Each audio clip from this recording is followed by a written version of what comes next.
¿Cómo estamos? Buenos días, señores. ¿Cómo estamos? Espero que se encuentren de maravilla. Estamos listos, ¿cierto? Después de que Oscar nos haya troleado a todos con ese ejercicio, estamos preparados para ver un poquito de letras. ¿Qué tal, señores? Espero que se encuentren genial. Te tengo una buena y una mala noticia. Se dice, está diferente. No, soy el mismo. Te tengo una buena y una mala noticia. Depende, obviamente, de cómo lo asimiles. Espera que vamos a plantearlo de la siguiente manera. Hoy estamos en la buena y la mala noticia es la misma, solo depende de cómo lo asimiles, a eso me refiero. Hoy estamos 1 de junio. Esa es la buena y mala noticia. Depende de cómo te estés preparando. Buenísima noticia si te estás preparando a conciencia y noticia preocupante si es que todavía no estás organizándote bien.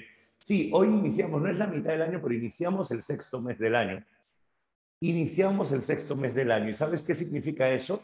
Que tienes, contando con hoy, 30 días para ponerte un desafío de llegar a medio año y sentirte satisfecho con lo que vas realizando.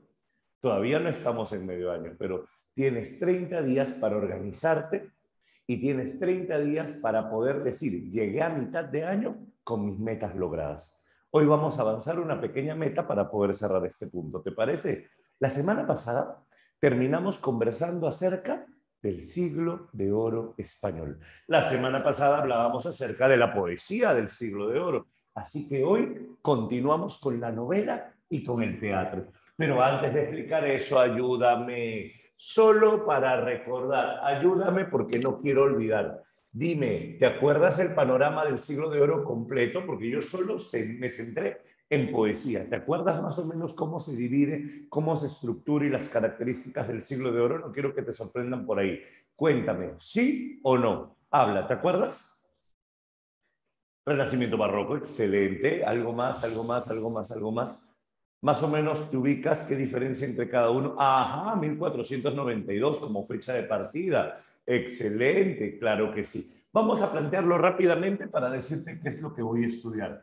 Vamos a poner acá lo que nos dijo Alison, 1492. ¿Por qué 1492 es importante? Lo dijimos la semana pasada. Creo que no lo escribí, pero sí lo dije. En 1492 lo que íbamos a tener es, primero, el gobierno de los reyes católicos. ¿Te acuerdas de esto? Isabel de Castilla y Fernando de Aragón. ¿Qué significaba esto? La unificación de los reinos de España bajo una sola corona. Segundo, teníamos acá la toma de Granada. ¿Qué significaba esto? La expulsión de los moros de España. Por fin se logra la reconquista, una reconquista que duró casi 8 siglos. Tenemos tercero, aquí Cristóbal Colón, la llegada al Nuevo Mundo, a las Indias Occidentales, a lo que se llamaría después América, el mercantilismo, el oro necesario para el siglo de oro, precisamente. Y tenemos aquí a Antonio de Nebrija, quien escribió la primera gramática castellana. Por eso dijimos que en el siglo de oro se dieron las condiciones necesarias. ¿A qué me refiero con las condiciones necesarias? A que en el siglo de oro español nosotros vamos a tener un contexto preciso. Ahora, para recordar rápidamente esto, voy a hacer un cuadro chiquito así, tipo salón básico, sé que tú no lo eres, pero lo que yo quiero es nivelarlos a todos. Siempre hay algunos que pueden estar en un ciclo intensivo, pero son intensivos en matemática, ¿cierto? Aunque después del desafío de Oscar creo que no. Ahora, y otros son más intensivos en letras. Entonces, por si acaso, a mí me gusta nivelar, yo quiero que todos aprendan, vamos a hacer, pero de manera rápida, este cuadrito que está acá. Te va a servir. Con esto ya no puede quedarte dudas. Vamos a ver. Vamos a ponerlo más o menos así. Esto lo debes haber visto quizá en un ciclo anual, ¿no? Algo básico. Y no digo que hayas llevado un anual antes, pero bueno. A ver, planteamos de la siguiente manera. El siglo de oro se divide en dos. Por un ladito le ponemos el renacimiento. y por el otro lado le ponemos el barroco. Ya, para que no te sorprenda ninguna pregunta, sobre todo las de verdadero y falso en España, ayúdame. Si nos basamos en contexto, ¿cuál es el contexto del Renacimiento y cuál es el contexto del barroco? Facilito. Si hablamos nosotros de Renacimiento, el Renacimiento se define en una palabra, auge. El Renacimiento es un auge económico y una gran bonanza. El quinto real llega, pero íntegro. El Renacimiento es un auge político, los reyes son amados. El Renacimiento es un auge social, el nivel de vida. Y acá aparece la Real Armada Invencible, ¿te acuerdas? El siglo de oro comienza con el hijo de Juana la Loca y Felipe el Hermoso. El siglo de oro inicia con el rey Carlos I y quinto. Y en este renacimiento gobierna también Felipe II. Esto es el renacimiento en España. Para que te ubiques, esto es el siglo XVI. En cambio, el siglo XVII se define por la palabra crisis. Y en el siglo XVII tenemos una crisis económica. En el siglo XVII tenemos una crisis política, una crisis social y una crisis militar. La Real Armada Invencible fue vencida. Traducción es todo lo opuesto al Renacimiento, al Barroco en contexto. Pero acá gobiernan Felipe III y Felipe IV, quien declaró en bancarrota a toda España. Entonces, ¿qué cosa es el Barroco? A nivel político, una de las peores crisis de la Edad Moderna. Ahora, un detalle importante que vamos a tener en esta etapa. Podríamos decir que acá, a pesar de vivir la crisis, gobierna la casa austriaca, ¿te acuerdas? La dinastía de los Habsburgo, porque luego el siguiente momento que vamos a estudiar comienza con la llegada de los Borbones, el afrancesamiento. Ahora, si hablamos nosotros de contexto, aquí está. Segundo punto, ¿cuál es la diferencia entre Renacimiento y Barroco? Esto lo estudiamos con Shakespeare, así que lo tenemos que hacer rápido.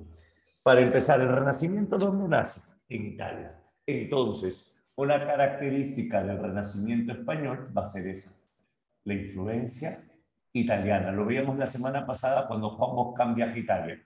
El Renacimiento se caracteriza por el hombre como centro de todo. Antropocentrismo.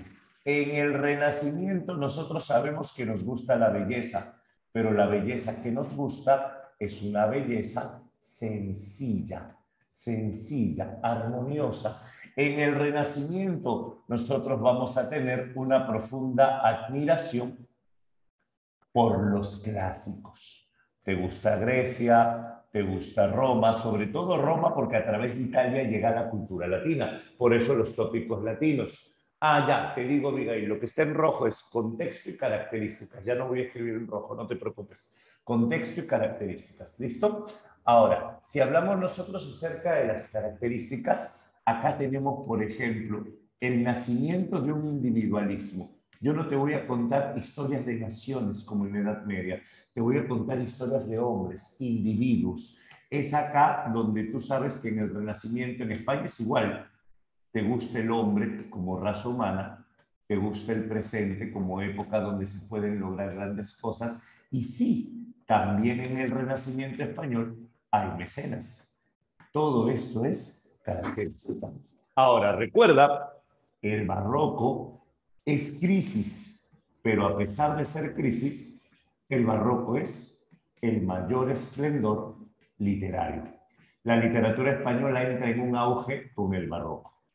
El barroco no solo va a ser literario, sino artístico. Claro, la vida de sueño está en el barroco. En el barroco vamos a tener un profundo pesimismo. En el barroco vamos a tener decepción. En el barroco la belleza se caracteriza por la complejidad. En el barroco entonces predomina la exuberancia formal. Entiende exuberancia también como retorcimiento formal, exuberancia o retorcimiento. En el barroco, el dinamismo. Para que te hagas una idea, En la Edad Media te decían, bienaventurados los que sufren, bienaventurados los que lloran, bienaventurados los que padecen persecución, porque todos van a recibir algo en la otra vida. En el Renacimiento tú dices, no, yo no quiero en la otra vida, yo quiero aquí, la vida es una, hay que aprovecharla, carpe diem, vive el día. Por eso es que el Renacimiento se aferra a lo terrenal, el Renacimiento se aferra a los placeres de la vida. En cambio, en el Barroco de lo único que estás seguro es que todo lo vas a perder. En el Barroco de lo único que estás seguro es que todos tus bienes van a caducar, se van a malograr o te los van a quitar. Y toda persona con la que has crecido va a ir muriendo una a una. En el Barroco todo se marcha, todo se pierde. En el Barroco todo se aleja. No es que no importe la vida terrenal. Estás triste porque la vida terrenal es breve y porque todo te va a abandonar. La vida terrenal es triste más bien, porque en la vida terrenal es un continuo despedirte. Si tú llegas a vieja, vas a tener que enterrar a tus abuelos, tus padres, tus tíos. A eso se refiere con dinamismo. ¿Te das cuenta? Todo cambia. Hay una conciencia de lo efímero. Si en el Renacimiento te dicen vive el día, en el Barroco te dicen ya valió, no vale la pena. ¿Para qué vivir si me voy a morir? ¿Para qué luchar si voy a perder? ¿Para qué limpiar si se va a ensuciar? Ese es un pensamiento barroco. ¿Listo? Acá en el Barroco hay bastante mitología. Alusiones mitológicas. Las dos figuras literarias del Barroco, lo dijimos la semana pasada, metáfora e hipérbato.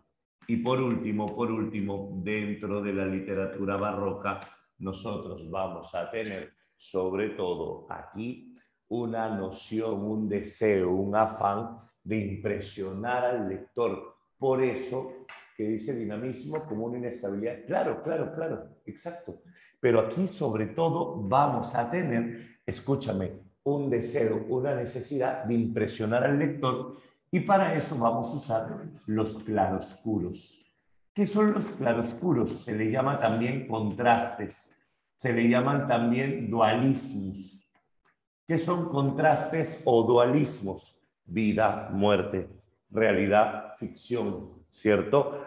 Por ejemplo, materialismo, idealismo, ser versus parecer. El Quijote, la vida y sueños se caracterizan por eso.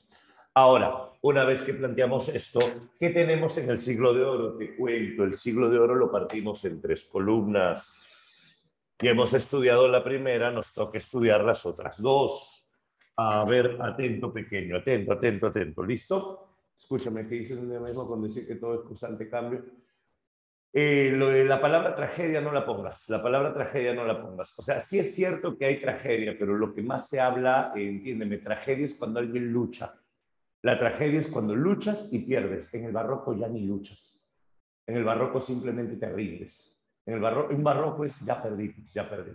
Eso es barroco, ¿te das cuenta? En cambio, en la tragedia sí existe una lucha, por eso hay un carácter trágico. Ahí hay una diferencia. Pero lo otro que dice, lo de constante cambio, es verdad. Ahora, escúchame, acá vamos a tener 3 cosas. Poesía del siglo de oro, que ya la mencionamos la semana pasada. Vamos a tener aquí novela del siglo de oro y vamos a tener teatro del siglo de oro. Esos son los 3 aspectos que vamos a mencionar en este momento. Comenzamos. Claro, ¿aceptas tu destino? Pues, y aceptas que el destino es pésimo.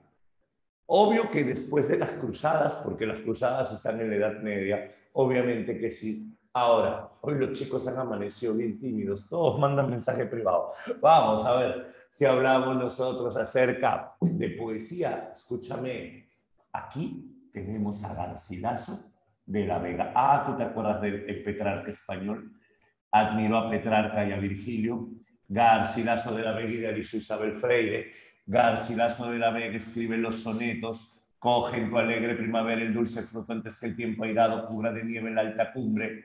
Las canciones, pero sobre todo las églogas. Oh, más dura que el mármol a mis quejas, el encendido fuego en que me quemo, más helada que la nieve galatea, salicio y nemoroso.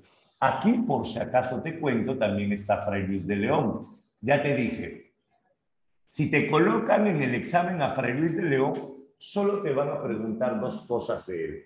Si te colocan a Fray Luis de León o te preguntan lo siguiente, el Beatus Sile, porque Fray Luis de León es el maestro del Beatus Sile, dichoso aquel, dichoso el pastor, que descansada vida. O, si te ponen un fragmento de la vida retirada, puede ser o Beatus Sile o una estrofa llamada lira, porque Fray Luis de León escribe la vida retirada en 17 liras. Si tú te acuerdas que la lira es una estrofa de 5 versos que tiene 7, 11, 7, 7, 11, ¿cierto? Ya está, listo. Y si hablamos del barroco, sí te pueden poner poemas de Luis de Góngora, tranquilamente.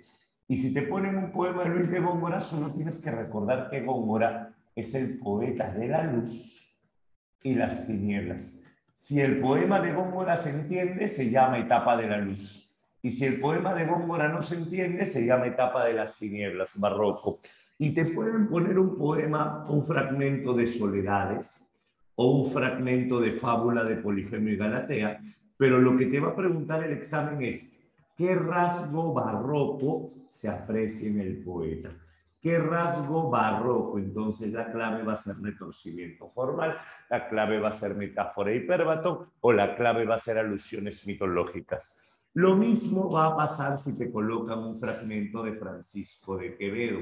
Solo una vez en la Presa San Marcos han colocado un fragmento de Francisco de Quevedo, pero con este fragmento lo que vamos a tener, si bien es cierto Quevedo va a tener la ironía, Quevedo va a tener el humor, Quevedo también tiene la reflexión, pero lo único que colocaron de Quevedo, por ejemplo el poema Un hombre de gran nariz, en figuras literarias como un hipérbole, y en cuanto a capítulo de barroco, un poema cualquiera de Quevedo donde había hipérbaton y metáfora, nada más. Hipérbaton y metáfora, es lo único que preguntaban. ¿Qué dice? De la luz renacentista, sí, y tinieblas barroco. Exacto, exacto. Esto es poesía. Lo que nosotros tenemos que estudiar es lo que está allá. Este es el índice de la clase de hoy. ¿Estamos bien? Si hablamos nosotros de novela, novela renacentista, vamos a comenzar con la novela picaresca. Una novela de autor anónimo. Una novela llamada El Lazarillo de Tormes. Título original: de la vida del Lazarillo de Tormes, de sus fortunas y adversidades. Y si hablamos de esto, repito, es una novela picaresca, una novela autobiográfica. En la siguiente pizarra vamos a hablar todo lo que es la picaresca, no te preocupes. Y luego nos vamos a Miguel de Cervantes Saavedra. Y con Miguel de Cervantes Saavedra nos vamos al ingenioso hidalgo Don Quijote de la Mancha.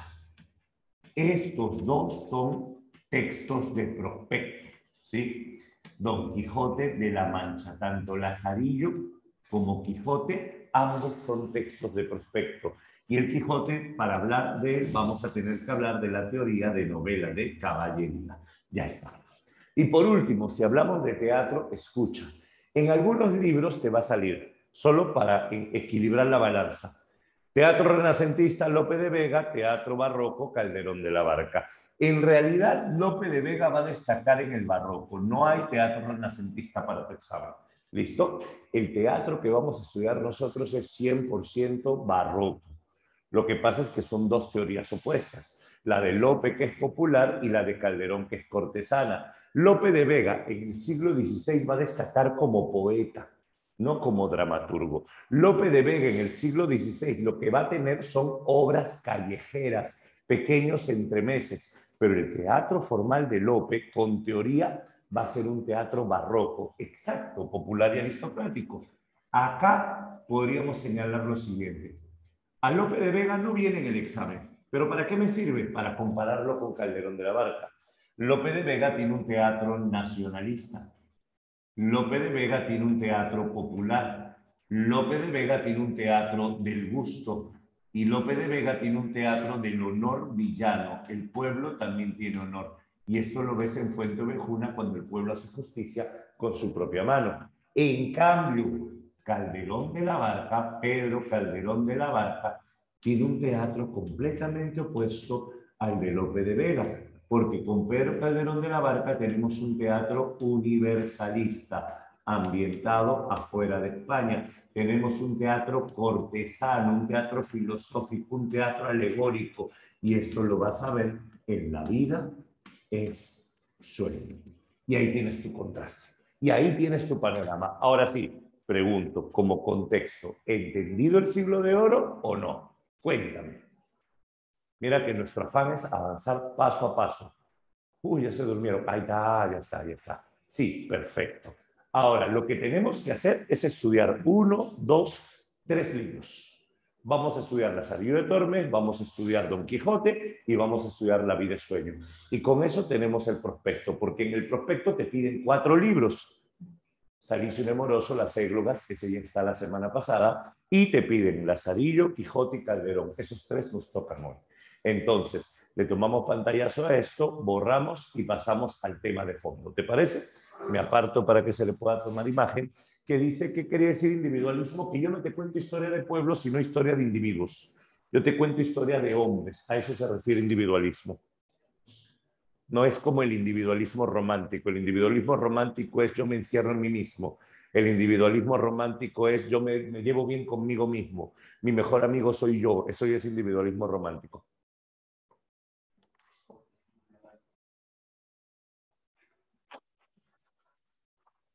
Aquí dice más de uno, ¿no? Mi mejor amigo soy yo. Yo me amo. Que dice todas las obras de Quevedo. No, no son sátiras, son reflexivas, sí. Por eso digo, sátira y reflexión. Quevedo es sátiro y reflexivo. Acuérdate que Quevedo es conceptista. Como reflexivo, Quevedo lo que va a tener es, por ejemplo, reflexión política, reflexión religiosa y sobre todo reflexión amorosa. Un poema muy famoso de Quevedo es Amor constante más allá de la muerte. Amor constante más allá de la muerte precisamente es un poema donde habla de la esencia del amor. Podrá la soledad postrera arrasar con mi existencia, dice Quevedo. Polvo seré, mas polvo enamorado. O sea, si me convierto en polvo, el polvo va a seguir enamorado, decía Quevedo. Quevedo también hizo novela picaresca. Salud, salud, salud, salud. Quevedo hizo novela picaresca. Quevedo escribió La vida del buscón Don Pablos. Y La vida del buscón Don Pablos es una novela como Lazarillo de Tormes.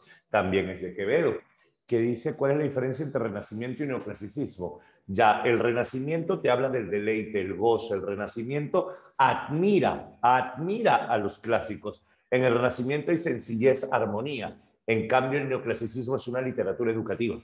El neoclasicismo no admira a los clásicos, el neoclasicismo imita a los clásicos, que es diferente, y sobre todo que imita la parte normativa.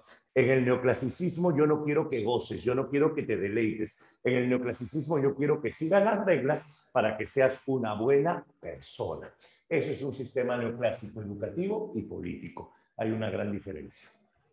Ya está. Ahora sí, preguntas satisfechas. Perfecto. Volvamos, seguimos. Vámonos a la novela del siglo de oro. Si hablamos de novela del siglo de oro, novela. ¿Cuántos tipos de novela hay en el siglo de oro? Oscar, ¿puedes ir un poquito, por favor? No, para el chat. Ya está, ahora sí. Te decía, si hablamos de novela, solo tienes que recordar que existen 4 tipos de novela. Por cultura general te lo digo.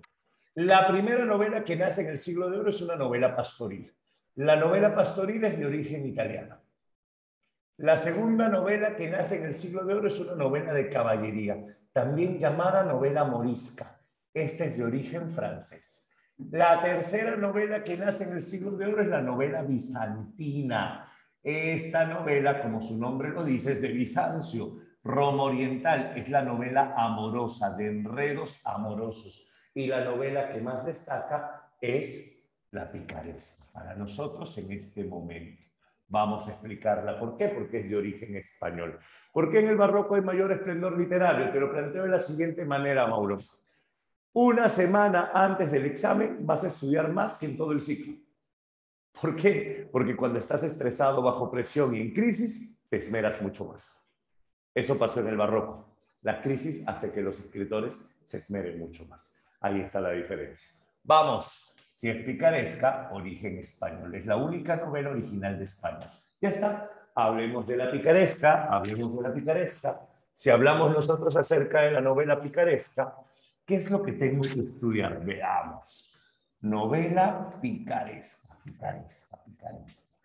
Si hablamos de la picaresca, lo primero que yo tengo que recordar es, oye, ¿Qué es un pícaro? Háblame. ¿Qué es un pícaro? Ah, fácil. El pícaro es un antihéroe. El pícaro no es un modelo, ¿cierto? El pícaro es un personaje materialista, lucha por el bien económico. Se opone al caballero andante. El pícaro no es idealista, es realista. El pícaro rechaza la iglesia, es anticlerical. Y en las novelas picarescas todo se narra en primera persona. El pícaro es un personaje inmoral que te cuenta su propia historia, autobiográfico. Ya está. Si hablamos nosotros acerca de la novela picaresca, el pícaro es aquel que va a pasar por varios amos buscando el bien económico. El pícaro es aquel que comienza siendo niño, un niño en crisis, y va avanzando buscando eso, el bien económico. Para que recuerdes un ejemplo de manera así sencilla, porque el objetivo es avanzar, pero explicándolo todo. Un pícaro, en resumen, es un niño que comienza en crisis. Y el sueño del pícaro es alcanzar la estabilidad. ¿Qué es eso? Dinero para lo básico y que te sobre para tus gustitos. Estabilidad es llegar a fin de mes en azul, ¿cierto? El sueño de todos. A ver, si hablamos del pícaro, el pícaro es aquel que va a pasar por varios amos. No son jefes porque no todos le remuneran, son amos. El pícaro se caracteriza porque es un niño que tiene inocencia. Una característica del pícaro, el pícaro pierde la inocencia. Y cuando el pícaro pierde la inocencia, el pícaro gana astucia. El pícaro es el astuto que logra pasar por varios amos buscando su propio bienestar. Este pícaro. Ahora, acuérdate, la primera novela picaresca en España es de autor anónimo. Es El Lazarillo de Tormes. Pero en la Presa en Marcos siempre te colocan varios textos y te piden características. ¿Qué textos? Cualquier texto filosófico que hice de mí para todos. Ok, astuto ya. Escucha, con el pícaro nosotros vamos a tener esto, atento. Con el pícaro nosotros vamos a tener, por ejemplo, aquí ya mencionamos a Francisco de Quevedo. Lo que quiero que entiendas es que cualquiera de estos títulos puede venir en tu examen. Solo fragmento. Por ejemplo, el Buscón Don Pablos. Si te ponen un fragmento del Buscón Don Pablos, la clave va a ser antihéroe, autobiográfico, inmoral, ¿te das cuenta? Lo mismo puede ser si te colocan, y en la Presa en Marcos ya lo han hecho, Mateo Alemán. A veces se asustan cuando dicen Mateo Alemán. ¿Quién es ese? Es el autor de Guzmán de Alfarache. Guzmán de Alfarache es un pícaro que se vuelve bandolero. Este es un pícaro barroco. En el barroco el pícaro se vuelve un bandolero, por ejemplo, ¿no? O incluso te colocan a Miguel de Cervantes Saavedra, porque Cervantes también tiene un relato picaresco breve llamado Rinconete y Cortadillo. Ahí lo tienes. Esto es precisamente, esto es en cuanto a picaresca. Ahora, ¿qué es lo que te va a pedir el examen de admisión? El examen de admisión te pide que analices de la vida de Lazarillo de Tormes, de sus fortunas y adversidades. Empezamos entonces. Lazarillo de Tormes. Rápido, todo lo que debas saber de Lazarillo. Más importa la teoría que el argumento. Ojo, para el examen más importa la teoría que el argumento. Primero, yo sé que Lazarillo de Tormes es una obra de autor anónimo. ¿Y por qué es una obra de autor anónimo? Por miedo a la iglesia. Y por eso fue publicada en 3 ciudades a la vez. Fue publicada en Alcalá de Henares, donde nació Cervantes. Fue publicada en Burgos, y fue publicada en Amberes. 3 ciudades, 3 ciudades. Otro detalle, si hablamos nosotros, exacto, pero eso lo vamos a hablar acá. Si hablamos de Lazarillo de Tormes, es necesario que dividamos esto en 2 partes, fondo y forma. Comenzamos con la forma y terminamos con el fondo. A ver, niñito. Si hablamos nosotros de la forma, comenzamos. Sabemos que para San Marcos Esta obra pertenece al género épico porque es una novela. Es algo obvio, pero por si acaso lo pongo. Sabemos que esta novela tiene un prólogo. El prólogo contado por el mismo Lázaro y 7 tratados que no son como capítulos, porque cada tratado es independiente. Sabemos que esta novela tiene un narrador protagonista. ¿Qué significa? Es el mismo Lázaro el que te va a contar la historia, pero asimismo esta novela no solo tiene un narrador, tiene un narratario, porque Lázaro le cuenta la historia a alguien. Lázaro le cuenta la historia a un tal vuestra merced. Sepa pues vuestra merced que me he enterado que usted conoce el gran estatus en el que me encuentro y a pedido vuestro os voy a contar por todo lo que pasé para llegar a donde estoy. Eso precisamente es un narratario. Tenemos nosotros aquí que en esta novela obviamente vamos a tener un relato lineal que cuenta el crecimiento de Lázaro y su viaje, porque la novela comienza en Salamanca, la novela comienza en Tejares, Salamanca, y la novela termina en Toledo. A ver, me has mandado una preguntota y en privado, ¿no? A ver. Ya, te lo planteo de la siguiente manera. Miren, me preguntan lo siguiente: ¿cómo si Cervantes hizo novelas de caballería, pudo hacer novelas picarescas si son opuestas? Te lo planteo. Cervantes no hacía novelas de caballería, punto número 1. Cervantes lo que hacía eran novelas pastoriles. Uy, te maté, otra novela más. Te cuento un detalle. Cervantes tiene novela pastoril, Cervantes tiene novela de caballería, Cervantes tiene novela bizantina y Cervantes tiene novela picaresca. Es decir, Cervantes tiene una producción amplia, sin contar las obras de teatro y los poemas. ¿Te das cuenta? Ahora, si Cervantes escribió El Quijote no es porque ame la caballería, sino porque quería destruir la caballería. Cervantes comenzó con novela pastoril, La Galatea. Luego hizo las novelitas ejemplares en donde está Rinconete y Cortadillo, picaresca. Luego hizo El Quijote, caballería. Y al final de su vida, los trabajos de Persiles y Segismunda, novela bizantina. Es decir, Cervantes se paseó por todas las novelas del siglo de oro. Y él decía, esto lo hago para divertirme. Porque Cervantes cambiaba de estilo cuando le daba la gana. ¿Listo? Duda aclarada, seguimos. Así como tú cambias de carrera. No, perdón, vamos, sigamos.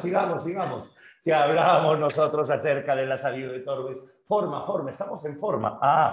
Grosero estilo. ¿Qué es el grosero estilo? Eso también lo ha preguntado la Pre San Marcos. Cuando hablamos de grosero estilo, significa sin ornamento, así lo dice la Pre. ¿Qué es sin ornamento? Sin adorno. Imagínate que yo te diga, chicos, vamos a hablar sin filtro. ¿Qué significa eso? Que voy a hablar sin medirme, ¿cierto? Voy a decir las cosas como son y fácil que suelte una lisurilla por ahí. Eso sería sin ornamento. En la salida de Tormes te suelta lisurillas por todas partes. En el Lazarillo de Tormes no se mide. A eso se refiere con sin ornamento, a eso se refiere con grosero estilo. ¿Estamos bien? Entonces, mira, tenemos el género, tenemos la estructura de la novela, tenemos la narración, tenemos el tiempo, tenemos los espacios, tenemos el grosero estilo, ¿cierto? Tenemos el estilo sin ornamento. A nivel formal, esos serían los principales rasgos de la novela. Esta novela, a nivel estructural, se caracteriza por esto. Entonces, podríamos decir que esta novela va a tener un lenguaje popular. Ya está. Ahora, si hablamos de fondo, si lo que estás hablando, eso no es forma, eso es fondo. Lo que me acabas de mencionar, Dianita, es fondo, porque vamos a hablar del argumento. Y el argumento es fondo. Vamos a hablar del fondo. Primera idea del fondo. Como es una novela picaresca, 2 temas fundamentales. El primer tema es la honra. La honra aparece en la novela a manera de apariencia. Los personajes que fingen ser algo que no son. Y esta honra va de la mano con el otro tema, la pobreza, la miseria. Y esta pobreza trae consigo, por ejemplo, el hambre, la necesidad. Esos son los 2 temas fundamentales, honra y pobreza. Por eso podríamos decir que esta novela refleja la clase media y popular. En esta novela no vamos a tener clase alta y a esto se le llama cuadro social. La novela picaresca es un cuadro social de España. cuadro social de España. Otro detalle, ausencia de unidad argumental. Cuando decimos ausencia de unidad argumental, nos referimos que el personaje de un tratado no aparece en el otro tratado. Por ejemplo, el ciego aparece en el primer tratado, el clérigo aparece en el segundo tratado, el escudero aparece en el tercer tratado. Los personajes no pasan de un tratado a otro. Podríamos decir que entre cada tratado hay cierta independencia. Ahí está. Siguiente, si hablamos del fondo, otro tema importante de la novela es la educación pervertida. Cuando hablamos de educación pervertida, nos referimos sobre todo al clima de violencia en el que está compuesta la novela.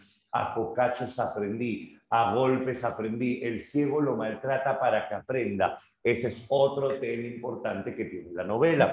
Otro, en esta novela lo que vamos a encontrar es una crítica al clero. Es una novela que critica a la iglesia. Para que te hagas una idea, de los 9 amos, 5 son de la iglesia, la mayoría. Otro rasgo de la novela. En la novela al final vamos a apreciar el abandono de lo picaresco. ¿Qué es el abandono de lo picaresco? En esta novela lo que vamos a tener, por ejemplo, claro, en esta novela lo que vamos a tener es que al final Lázaro deja de ser pícaro. Esto se llama reinserción social. Al final Lázaro se reinserta en la sociedad, abandona la vida de pícaro y a eso también se le llama el pecado de Lázaro, su matrimonio, el pecado de Lázaro, porque Lázaro prefiere dejar que lo engañen antes de dejar la vida que tiene tan acomodada. Ese es el final del libro. Esto es lo básico que tengo que considerar sobre Lazarillo de Tormes. ¿Estamos bien hasta acá con la teoría? Háblame. Esto es lo que te preguntan en teoría, no hay más, está facilito. Ahora, si recuerdas el argumento, a veces te hablan primer amo, segundo amo, tercer amo, y tienes que saber al menos el orden. Acuérdate.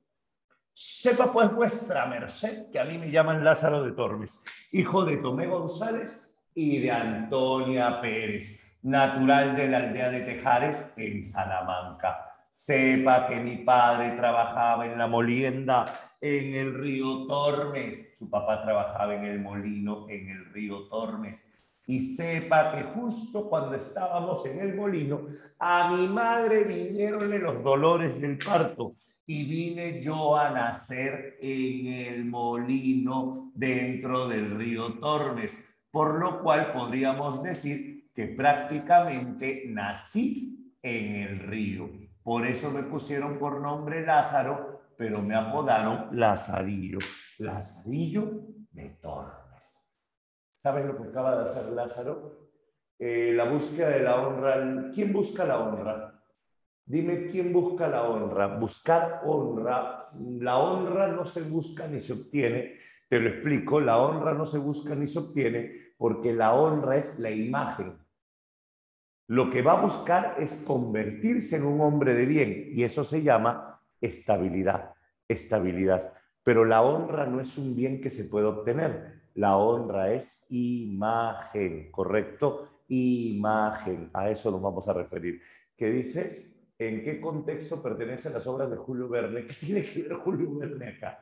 Bueno, Julio Verne es el paso del romanticismo al realismo, prácticamente realismo, sobre todo las tendencias de ciencia. Bueno, ahora sí, si hablamos nosotros acerca de Antonia Pérez y Tomé González, escúchame bien, con Antonia Pérez y Tomé González, Lázaro nace en Salamanca, en Tejares, perdón, con rojo no, en Tejares, Salamanca, ahí está. Ahora, recuerda algo, el papá por vender peso adulterado fue desterrado y en el destierro se muere.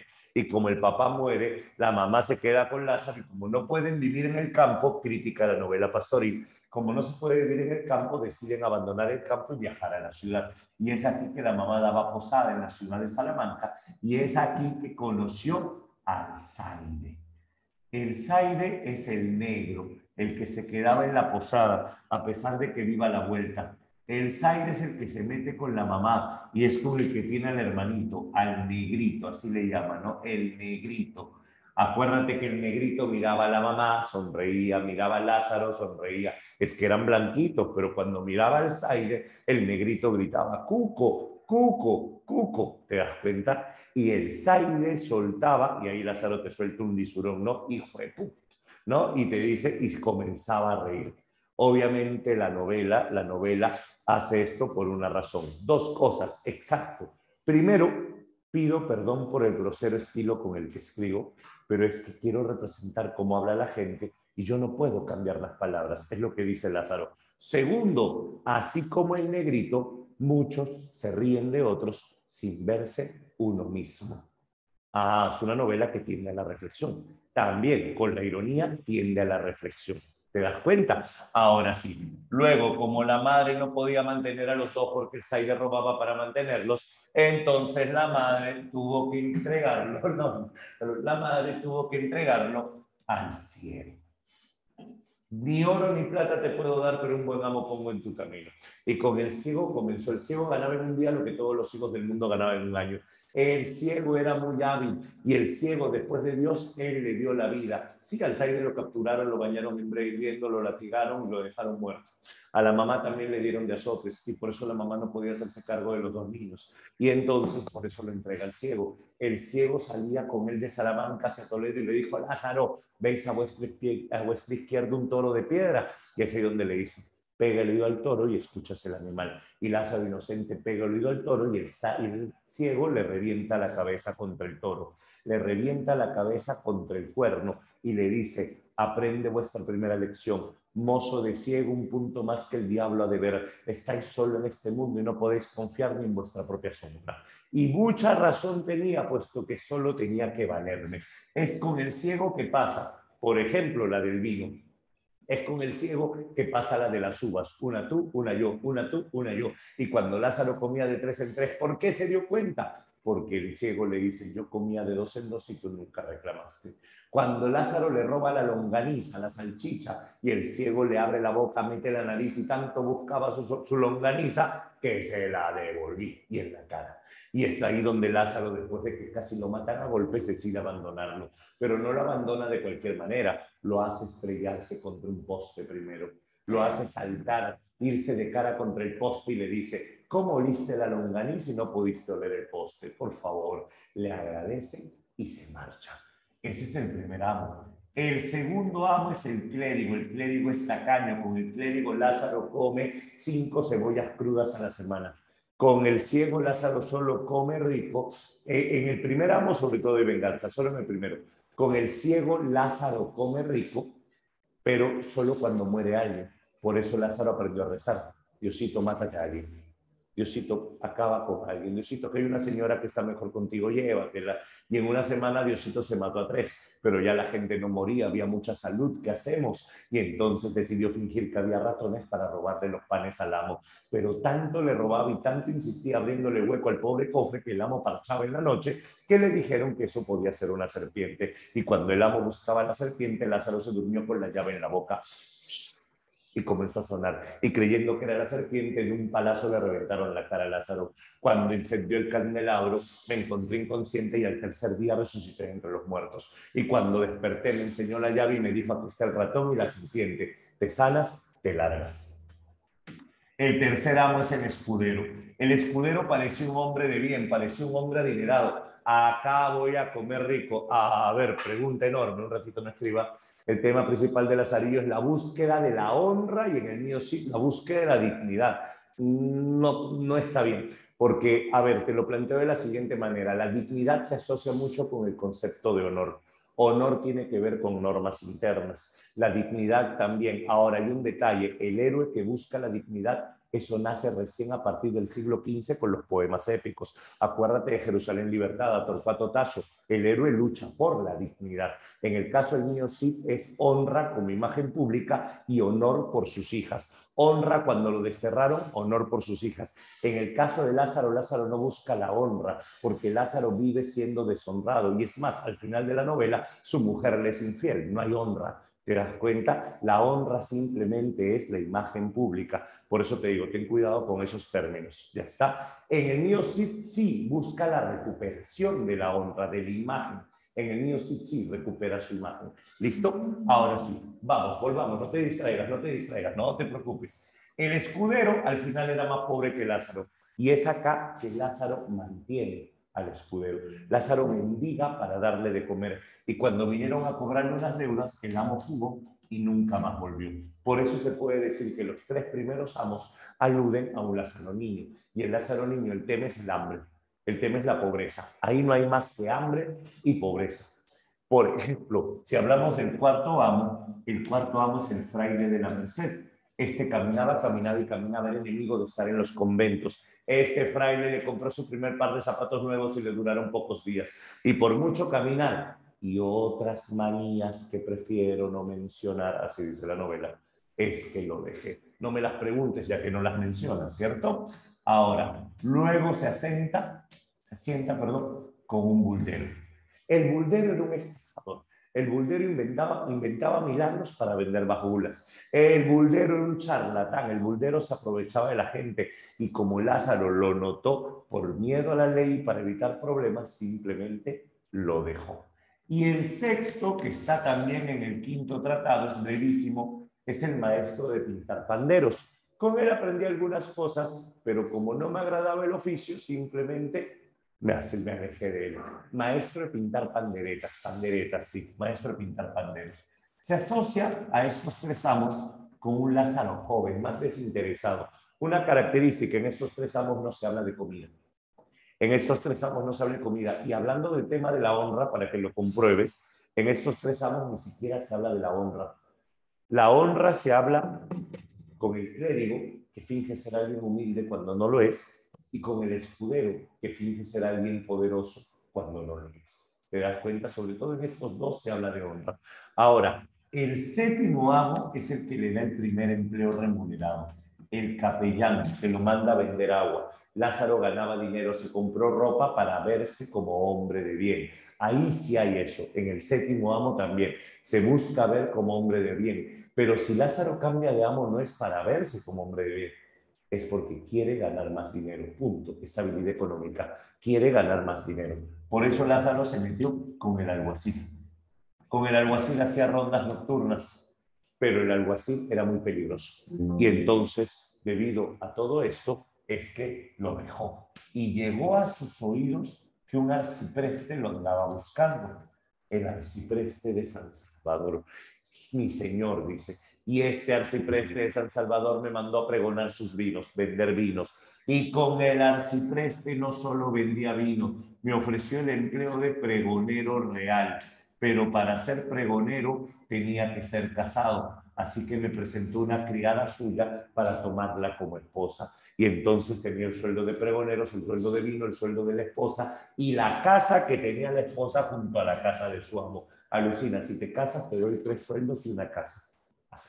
¿Cierto? Lázaro se casó. Este es el Lázaro adulto. Y es acá donde dice, y comenzaron los rumores, porque yo no sé qué, y si sé qué, que dicen que mi esposa me engaña, que la han visto entrar en casa de mi amo, que hacerle la cama, que prepararle la comida. La verdad, yo no sé, dice, yo no sé. Si son 7 tratados, ¿cómo van los 9 amos? Primer tratado, segundo tratado, tercer tratado, cuarto tratado, quinto tratado. Los 2, 5 y 6. Quinto tratado, sexto tratado y séptimo tratado. 8 y 9, 8 y 9. Ahora, te decía, Lázaro dice, al final yo tenía que escoger, obviamente, entre su dignidad y los sueldos y la casa. Y Lázaro dice, yo creo en mi esposa. ¿No? Y si alguien se atreve a difamarla, se la verá conmigo. Así dice Lázaro. Lázaro dice prácticamente eso, que dice, ¿cuál amo usted considera? Yo considero o que está en el libro, porque si yo considero, bueno, entiende un detalle. Eso lo preguntó San Marcos. San Marcos lo preguntó y obviamente el amo con el que Lázaro aprende más es el ciego, porque el ciego es el que lo despierta a la vida. El ciego es el que lo vuelve pícaro, es el ciego con el que inicia. Por eso dice, después de Dios, Él me dio la vida. Después de Dios, Él me dio la vida. Ya, a ver, dejen de estar sufriendo, que todas son iguales. No, hay peores, hay peores. Ahora, ¿qué decir? Entonces, si hablamos nosotros acerca del último amo, solo Lázaro dice, si me llegase a pasar algo más, se lo contaré, próximamente. Eso es lo que plantea Lázaro al final de la novela. Dime, hasta acá, ¿está fácil? ¿Sencillo? Sí, sí, sí. Y no son las 9. Excelente. Estamos bien con la hora. Listo, un pantallazo y nos faltan 2 libros. Quijote y luego La vida es sueño. La vida es sueño es sencillísima. Quijote va a demorar un poquito. El arcipreste es el 7º tratado, pero es 9º amo. 7º tratado, arcipreste y alguacil. El alguacil es un amo breve, solo menciona que hacía rondas nocturnas y cuando salieron encontraron a 20 tipos armados, el alguacil se les enfrentó y al final terminaron huyendo. Y al alguacil casi lo mata. La novela bizantina es una novela de enredos amorosos. La novela bizantina es una novela que tiene enredos internos. ¿A qué me refiero con eso? Un ejemplo de novela bizantina actual. No sé si habrán leído El amor en los tiempos del cólera de García Márquez. Si no lo has leído, ponle en tu lista de libros que quiero leer cuando ingrese. Cuando ingrese. Por ejemplo, la idea de Florentino Ariza enamorado de Fermina Daza y que va a esperar 51 años, 4 meses y 21 días para estar con ella. Eso es una novela bizantina. Una novela donde hay relación, hay amor, pero se separaron por problemas del destino y van a pasar muchas desventuras hasta poder encontrarse. El amor en los tiempos del cólera se llama, El amor en los tiempos del cólera. Sí, también hay película para los flojos. Ya, puedo borrar, sí, ¿no? Ya está la foto, perfecto. ¿Qué dice? El buldero es un charlatán. Claro, el buldero es un sacerdote, pero es un sacerdote que miente, es un sacerdote que estafa, es un sacerdote que engaña. Lázaro lo dice así: cuando llegamos a un pueblo donde conocen la bula, ni a más serio. Pero cuando llegábamos a un pueblo donde no conocían la bula, mi amo se desvivía hablando de sus bondades milagrosas. Y en un pueblo, con el alguacil que viajaba, él estaba hablando de la bula, las bulas no se vendían y el alguacil se paró atrás de la iglesia y gritó: el buldero es un estafador. Dios mío, ábrele los ojos al pueblo para que reflexione. Y si yo estoy mintiendo, mándame una calamidad. Y el tipo se cae al suelo y comienza a convulsionar. Buldero, sálvalo. El buldero le pone la bula en el pecho. Dios mío, perdónalo porque no sabe lo que hace. Le pone la bula en la cabeza. Dios mío, calma sus sentimientos. Y el tipo se calma y todo el mundo grita: milagro, milagro. Y ese día vendieron más bulas de las que te imaginas. Ese es el buldero, ¿te das cuenta? Ese es el buldero. Ahora sí, volvamos. A ver, vamos a hablar acerca de la novela de caballería. Vamos a hablar acerca de Don Quijote de la Mancha, rápidamente, brevemente. El Quijote tiene muchas características, ¿ya? Pero para examen de admisión casi siempre han preguntado lo mismo. Vamos a ver qué cosa es. Te cuento, si hablamos nosotros de la novela de caballería, esta novela, dijimos, nace en Francia, ¿cierto? Esta novela proviene del Cantar de Gesta, se origina en el Cantar de Gesta. Y a esta novela también en España le vamos a llamar novela morisca, porque los enemigos del caballero andante casi siempre son los moros, los musulmanes. ¿Ya está? A ver, planteamos algunas características rápidas. Si hablamos nosotros acerca, que dice la bula es un libro, no, la bula es un documento firmado por el Papa que equivalía al perdón de los pecados. Tú comprabas una bula y con eso era como equivalente a la confesión, solo que antes tenías que pagar para que te perdonen los pecados. El pintor es un maestro de pintar panderetas, que la novela solo lo muestra en 2 o 3 líneas, que aprendió algunas cosas pero no le gustó el oficio. ¿Listo? Aprendió algunas cosas y no le gustó, nada más. O sea, te digo, dura 2 o 3 líneas, no le busques más. Ahora sí, volvamos. Si hablamos nosotros acerca de la novela de caballería, esta novela de caballería tiene un personaje. El personaje de la novela de caballería es el héroe. Héroe, caballero, andante. Analice ese nombre bellísimo. Es héroe. Si es un héroe, entonces este personaje es moral. Primera idea, es moral. Segundo, al ser andante no tiene rey, no tiene patria. Este hombre, te cuento, es fantasioso. Puede vencer a 5,000 y ni siquiera se despeina. Otro, este personaje es idealista, lucha por sus ideales. Y entre los ideales de este caballero andante que tenemos, entre los ideales del caballero andante tenemos sobre todo la justicia y el amor, porque es un hombre enamorado. Y este caballero andante idealista va a ser precisamente un personaje que luche por el pueblo, no por la patria. ¿Sí entiendes la diferencia, cierto? El Miocid luchaba por la patria, el caballero andante lucha por el pueblo, no es lo mismo. El Cid lucha por la frontera, por la soberanía contra los musulmanes. El caballero andante lucha por el pueblo, por la gente, no por la tierra, por la gente. Esa es la diferencia entre un caballero andante y un caballero medieval. Otro, tiene como un ideal máximo a su doncella, porque la doncella hace las veces de Dios. Ahora, algo que caracteriza al caballero andante. El caballero andante está basado en un libro. Toda novela de caballería está basada en un libro. ¿Sabes qué es lo hermoso? Toda la caballería está basada en un libro que no existe. Es un libro que todos los libros de caballería mencionan, pero te cuento, el libro no existe. Es un libro que se va inventando conforme avanzan las novelas y se crean códigos nuevos. Este libro en el que está basada la novela de caballería se llama así, Código de Caballería. El Código de Caballería es como la constitución de los caballeros andantes. El mismo Cervantes en el Quijote lo menciona. Según el Código de Caballería, si un caballero andante pierde la batalla, tiene que encerrarse en su casa por un año. Es así como hicieron volver a Don Quijote a su casa, basándose en el Código de Caballería. El Código de Caballería son las leyes de los caballeros andantes. No existe el libro, pero cada novela se inventa una ley distinta y al final se van creando cada vez más y más leyes. Un caballero andante no puede ejercer la caballería si no tiene doncella. Un caballero andante no puede hacer ejercicio de caballería si es que el caballero andante no ha sido juramentado debidamente ante un rey. ¿Te das cuenta? Si un caballero andante se encuentra con otro caballero andante y uno afirma tener la amada más hermosa, entonces van a tener que pelear. Y el que gana tiene la amada más hermosa. Esquizofrenia colectiva. Es algo así como la ley de la amistad, Kenneth. No existe un libro que hable del código de la ley de la amistad, pero todos sabemos, la hermana de un pata es un pata más, ¿cierto? Otro, amistad vence escote, ¿cierto? Ahí tenemos las leyes de la amistad. No está en ningún libro, pero las vivimos repitiendo porque ya las sabemos. Hay códigos. Hay códigos. Vamos, si hablamos nosotros acerca de la novela de caballería, esta novela de caballería a nivel estructural, ¿quién dice? Respeta, respeta. Es una novela con narrador omnisciente.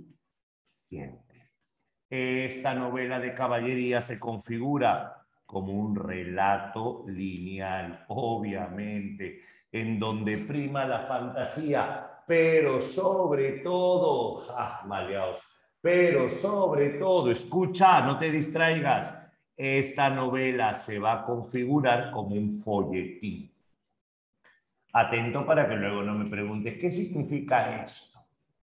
La novela de caballería aparece en forma de folletín, es decir, las aventuras de los caballeros las vas comprando por fascículos y vas coleccionándolas y armas tu biblioteca de caballería. Es decir, colecciono las aventuras de mi caballero y creo las sagas de caballería, la saga de Tirante el Blanco, la saga de Amadís de Gaula. Cada caballero tenía su saga. Por cierto, la primera novela de caballería de autor anónimo se llama Amadís de Gaula, la novela en la que está basada el Quijote y la novela en la que está basada el Lazarillo de Tormes, porque el Lazarillo se burla de Amadís. Amadís también nació en un río, por ejemplo. Ahora, un detalle para que no haya problemas. Acá estoy diciéndote que la novela Amadís de Gaula es una novela de autor anónimo, Sin embargo, si tú buscas en internet te va a salir García Pérez de Montalvo. Pero hay un detalle, García Pérez de Montalvo hizo desde la segunda parte hasta toda la colección. Pero el original de Amadís de Gaula nadie sabe quién lo hizo. Lo que pasa es que Amadís de Gaula nace en el siglo XV y García Pérez de Montalvo es del siglo XVI. Creo que es lógico que él no es el verdadero autor. Él lo que hizo fue, cogió, porque no existía derecho de autor, cogió esa historia y la aumentó, la aumentó, la aumentó. Eso fue lo que hizo Pérez de Montalvo. Ahora, si hablamos nosotros acerca de la novela de caballería, aquí en la novela de caballería tenemos que mencionar a un autor. Sobre el autor no te pide nada, San Marcos, no te pide nada, no te compliques. El autor es Miguel de Cervantes. No, que el manco de Lepanto, que en la batalla de Lepanto salió herido, que si fue la mano derecha, profe, o fue la mano izquierda, no te van a preguntar eso. Lo que te va a preguntar el examen es precisamente la obra y nada más que la obra. ¿Listo? Si hablamos de Miguel de Cervantes, lo que tienes que saber es Don Quijote de la Mancha. Y tantas características tiene el Quijote que no te van a preguntar algo fuera de ello, ¿no? Siempre hay mucho que preguntar sobre el Quijote. Don Quijote de la Mancha, vamos a plantear las características para poder analizar más o menos qué es lo que puede venir en un examen de admisión. A ver, así como con Lazarillo, ¿te parece? Fondo y forma.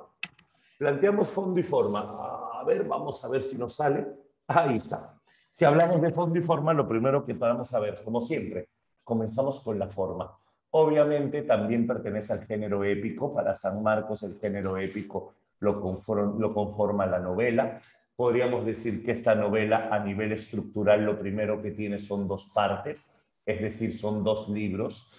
El año 1605 es el primer libro y 1615 el segundo libro. ¿Estamos bien? En esta novela lo que vamos a tener es una estructura dividida por partes, por salidas y por capítulos.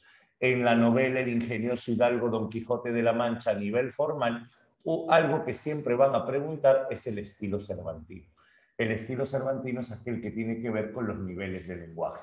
Por ejemplo, si hablamos de Quijote, Quijote se va a expresar con un lenguaje señorial, elevado, culto. Por ejemplo, el narrador se va a expresar de manera culta nada más. Y por ejemplo, no solo Sancho, sino los personajes populares se expresan de manera popular o coloquial. ¿Cómo preguntan esto en examen de admisión? Fácil. Si te colocan un fragmento donde el Quijote se está expresando con diversos arcaísmos, obviamente es estilo cervantino. O si te colocan un fragmento donde Sancho se está expresando con diversos refranes, eso también es estilo cervantino. Arcaísmos y refranes. No te olvides de esos dos. Ahora, ¿qué más? Para el que me va a preguntar, porque sé que en este momento estás a punto de preguntarme por interno. Lo hiciste por externo, precisamente. Arcaísmos, sí, justo estaba a punto de decirlo. Arcaísmos son palabras en desuso o son formas de componer una palabra que ya no se expresan. En vez de decir ahora, digo agora. En vez de decir hacer, digo facer. Fancho, idos a desfacer los tuertos. ¿Cómo? Idos a desfacer los tuertos. Vamos a deshacer los tuertos. ¿Cómo que a deshacer los tuertos? Deshacer lo torcido. Vamos a cambiar el mundo. ¿Te das cuenta? Vamos a cambiar el mundo. En el caso de Sancho serían los refranes. Los refranes serían en el caso de Sancho. Sancho se expresa con refranes constantemente. ¿Listo? Ahora sí, ya lo tenemos. ¿Qué otro aspecto formal tenemos que considerar dentro del ingenioso hidalgo Don Quijote de la Mancha? La estructura, pues. El narrador, sabemos que es un narrador omnisciente. ¿Listo? Podríamos decir que el tiempo en esta obra es lineal. El tiempo en esta obra es tan lineal que acá la novela se marca por 3 salidas de Don Quijote. 3 salidas. Primera salida, segunda salida, tercera salida. Y por último, un aspecto formal, que también es fondo en realidad. Cervantes dice que él no es el autor de la novela. ¿Cómo? Cervantes dice, yo no escribí el Quijote.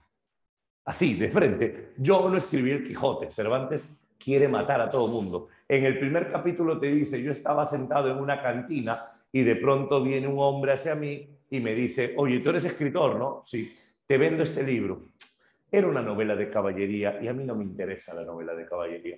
Pero cuando vi el epíteto del héroe, cuando vi el epíteto, ¿cuál es el epíteto? Ya que hay figuras literarias, lo voy a poner más abajo. ¿Cuál es el epíteto del Quijote, por cierto? ¿Te acuerdas?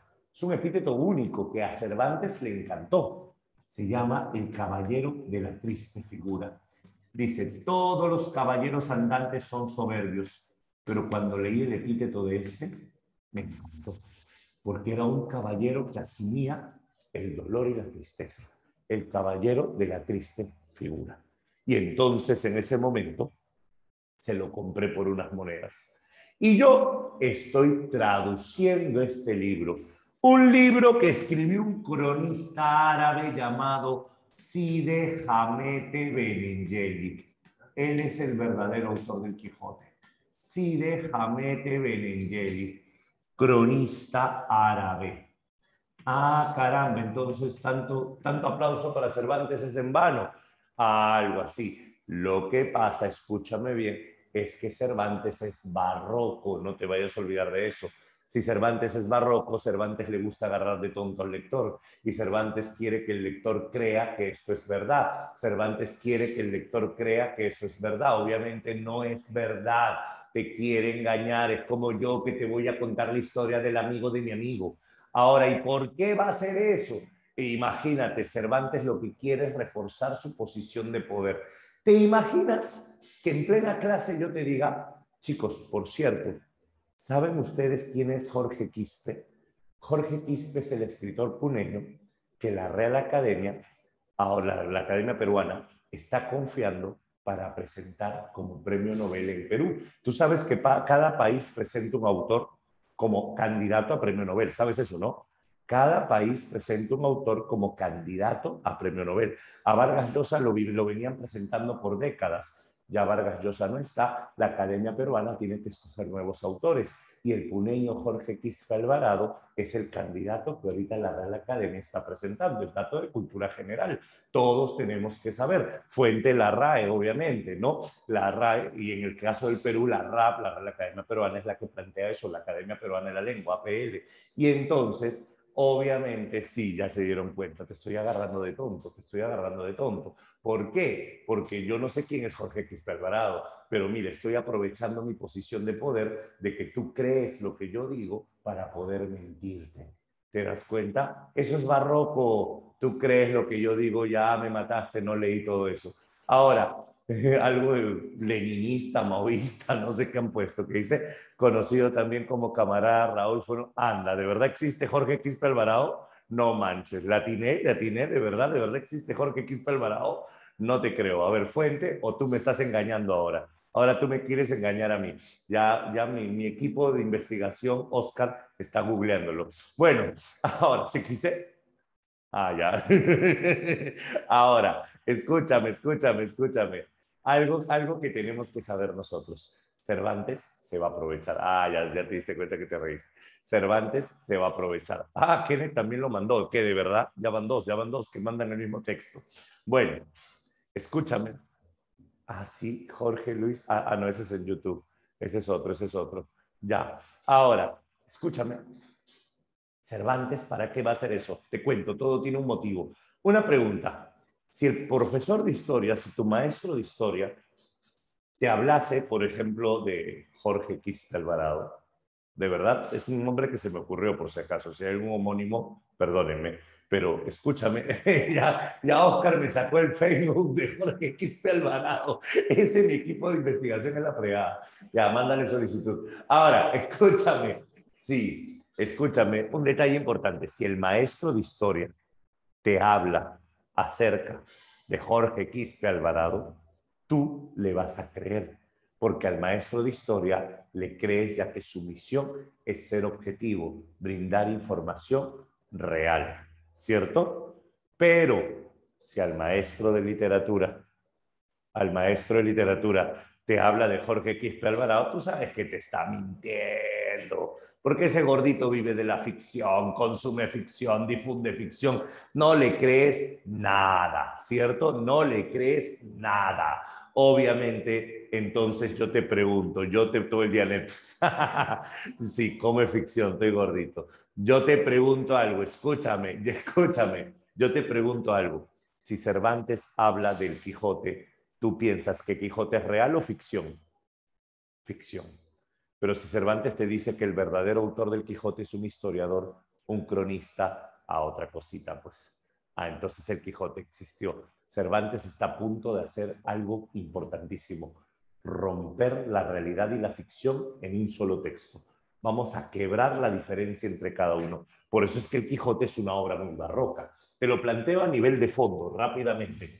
¿Cuál es el fondo del Quijote que tenemos que analizar? Primer punto, sabemos que en el Quijote hay un propósito. Este lo voy a poner en el fondo. Hay una intención. ¿Cuál es el propósito? Satirizar, criticar, acabar ¿con qué? Con las novelas de caballería, ¿cierto? Vamos a criticarlas porque son muy nocivas, te hacen fantasear cuando no debes. Simple y sencillo. Segundo, y para eso, ¿cómo lo voy a hacer? Voy a mezclar dos elementos. El idealismo se va a enfrentar al pragmatismo o materialismo. Dicho de otro modo, el afán idealista se va a enfrentar no solo con Sancho, acá no es solo Quijote y Sancho, en realidad es Quijote y el mundo. Los ideales justicieros del Quijote se enfrentan al mundo. Ese es el carácter trágico de la obra, el choque contra la realidad. ¿Te das cuenta? Tú que acabaste tu colegio y quieres estudiar una carrera, no por el dinero, sino porque quieres transformar el mundo y quieres hacer el bien a todo el mundo y quieres ayudar a todos. Hay cositas, ¿cierto? Y una vez que empiezas tu tercer ciclo y ya no duermes, no tienes vida, no tienes amigos, ya como que comienzas a odiar más al mundo. Como que las cosas van cambiando. El choque entre tus ideales con la realidad. Por ahí va el asunto. Otro, en esta novela lo que vamos a tener es una macronovela. ¿Por qué es una macronovela? Porque no solo te cuenta el Quijote. Esta novela tiene varios relatos interpolados. Dentro del Quijote hay cuentos, dentro del Quijote hay leyendas, dentro del Quijote hay poemas y hasta dentro del Quijote hay una novela completa de más de 100 páginas. Es como que Cervantes agarró todo lo que no había publicado y lo metió en el Quijote. Agarra esto, hizo una mezcla de todo. Y una novela llamada El curioso impertinente que la cuenta el barbero. Una novela de más de 100 páginas dentro del Quijote. Un momento. Si me dices que es una novela de más de 100 páginas, ¿cuántas páginas tiene el Quijote? Juntando las dos en una edición actual, más de 1500. Más de 1500 páginas. Ahora, en esta novela, como decíamos, hay tres salidas. En la primera parte del Quijote tenemos la primera y segunda salida. Esto es fondo, la primera y segunda salida. Y en la segunda parte del Quijote yo te voy a contar la tercera y última salida. Ese es otro rasgo importante.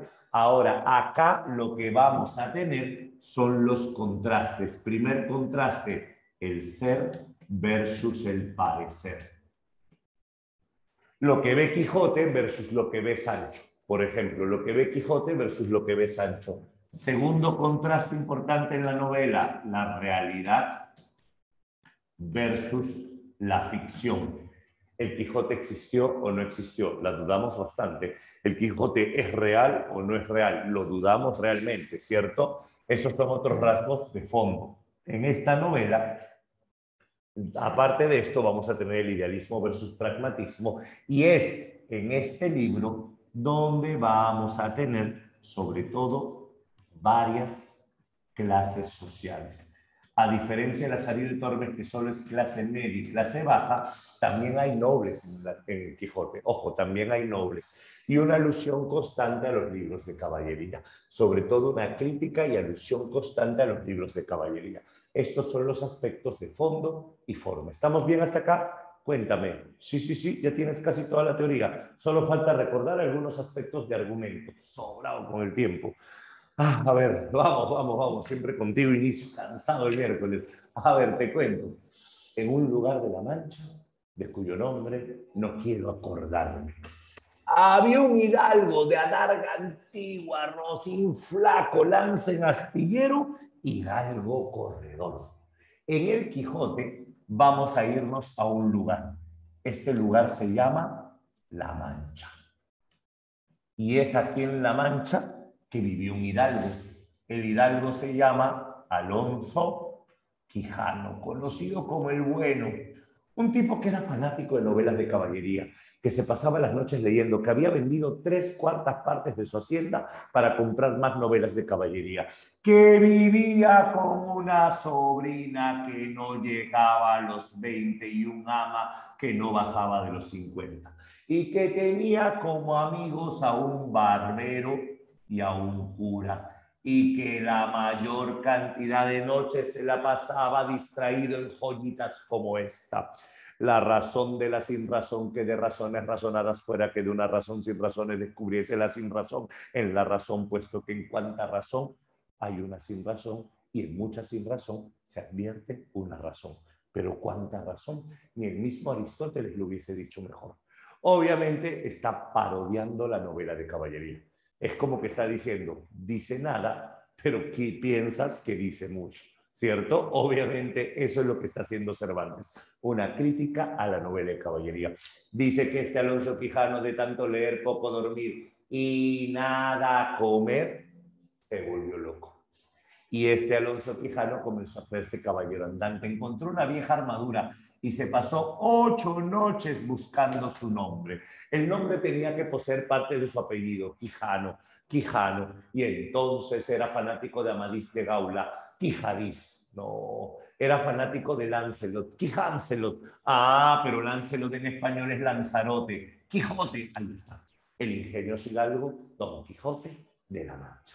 Tenía una muchacha que le gustaba, que le atraía hace mucho. Se llamaba Aldonza Lorenzo. Aldonza Lorenzo era una vecina suya que venía de la región del Toboso y entonces él le llamó Dulcinea. Dulcinea del Toboso, su doncella, su ama, la mujer que inspiraría. Es más, nuestro héroe tenía un caballo, un flaco rocín. Un detalle, un rocín es un caballo de hacienda, un rocín es un caballo que no se monta, un rocín es un caballo flaco que no corre ni carga mucho peso, es un caballo que apenas se usa para arar la tierra o recorrer la hacienda, pero cuando Quijote lo vio, vio un pura sangre, pues. Y Quijote le puso por nombre Rocinante, porque antes era un rocín, Rocinantes, Rocinante, así nació el nombre. Ahí está. ¿Por qué le pones cuerno? ¿Alguna incidencia personal, Fidel? Vamos, ¿todo bien por casa? Ahora, esto es lo básico para entender el panorama. Ahora, recuerda que la novela tiene 2 partes. Primera parte del ingenioso hidalgo Don Quijote de la Mancha. Vamos, primer libro, primera parte, 1605. 1605. Quijote hace su primera salida. En la primera salida, escúchame bien, Quijote va solo, solo. Y cuando Quijote sale solo, Quijote se arma caballero. ¿Dónde se arma caballero? En una venta. Esto es lo más importante de la primera salida. Todavía no aparece Sancho. Quijote llega a una venta y los ojos del Quijote hacen que confunda la venta con un castillo. Al ventero lo confunde con un rey, su majestad.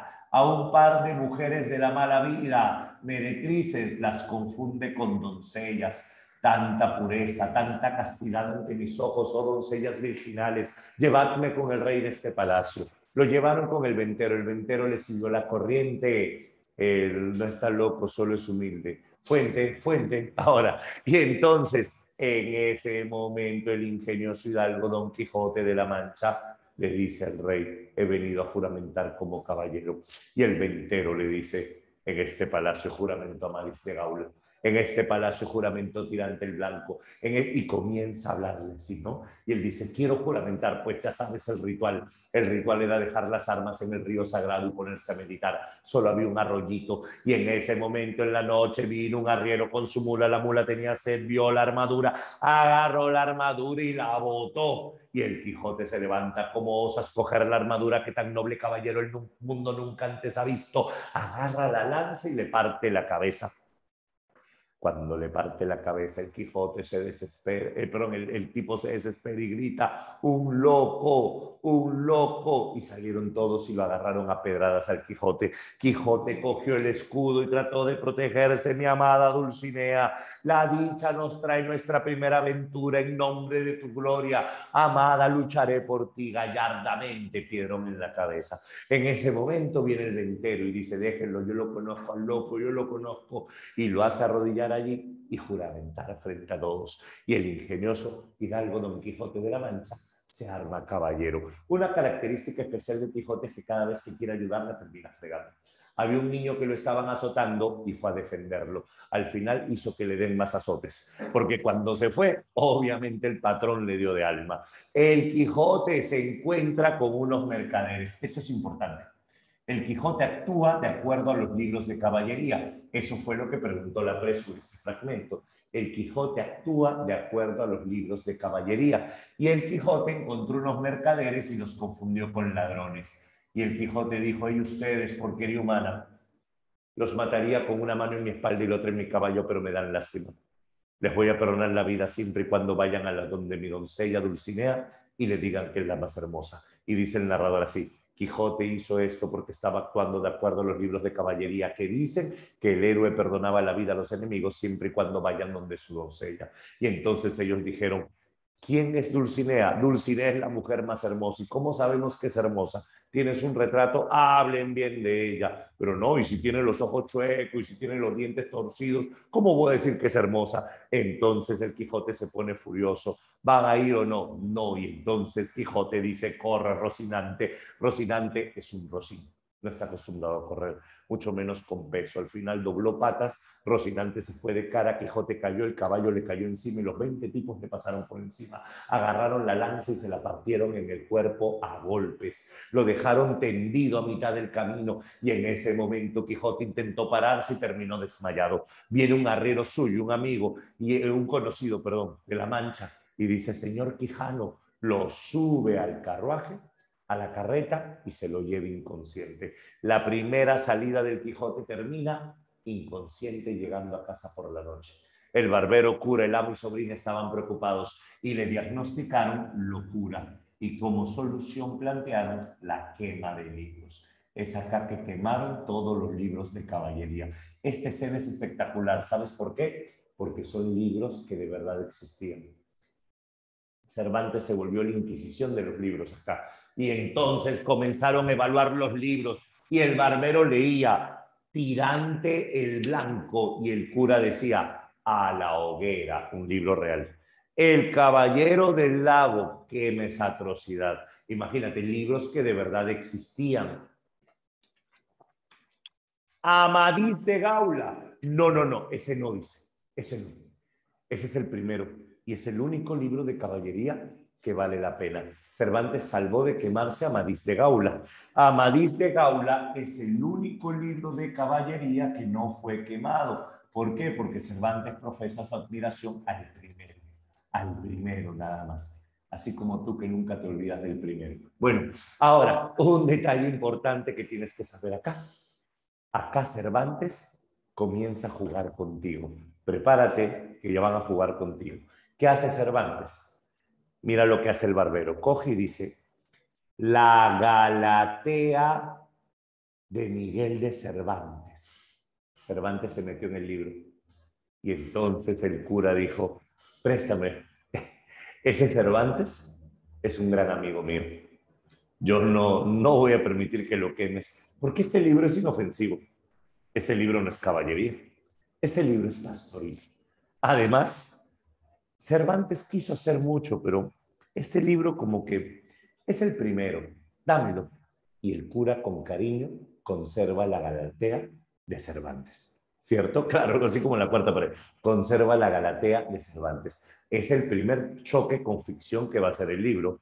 Con eso que está haciendo Cervantes, que el lector crea que el Quijote es real, que el lector crea que el Quijote existió. Está jugando contigo. ¿Te das cuenta? Ahora, el Quijote despierta, no encuentra su biblioteca y le dicen que un hechicero se la llevó. ¿Para qué le dicen eso? Segunda salida del Quijote. La segunda salida es la más amplia y la más brava de la novela, porque en la segunda salida Quijote no va solo. En la segunda salida, Quijote convence a un vecino suyo llamado Sancho Panza de acompañarlo. Y si Sancho Panza lo acompaña es porque Quijote le dice que todo escudero termina siendo gobernador de una isla. Y entonces Sancho por su isla lo acompañó. Y acá tenemos el ser versus el parecer, el idealismo versus el pragmatismo. Y es aquí en que Sancho, creyendo que iba a ganar su isla, salió con él. Y Quijote le dijo: ¡Sancho! Mirad, el gigante Caraculiambro agitando los brazos. Mirad cómo la dicha nos ha traído este camino para vencer a estos seres tan nocivos y eliminar tan mala simiente sobre la faz de la tierra. Señores, señor, pero qué gigantes, ¿no lo veis allí agitando los brazos como de 3 leguas de largo?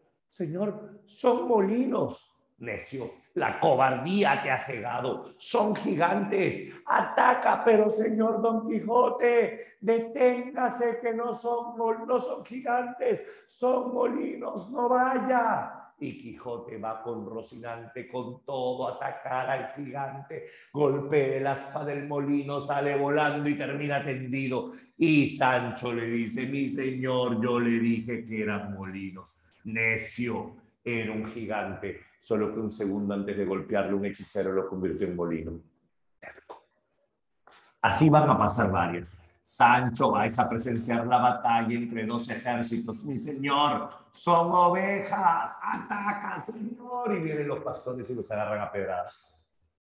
Así vas a confundir a pastores con nobles, así vas a confundir a delincuentes con personas ilustres, así va a confundir al barbero con Dulcinea, porque el barbero se disfraza de Dulcinea cuando Quijote se queda en Sierra Morena. Quijote dice: yo no miré hasta que no venga mi Dulcinea. Y el barbero caballero disfrazado de Dulcinea, Sancho le dijo: señor, encontré a Dulcinea, pero está fea, habla bien. Le dice: de verdad está fea, la han hechizado, nunca un hechizo podrá con su hermosura. Y viene el barbero: sí está fea, ¿no?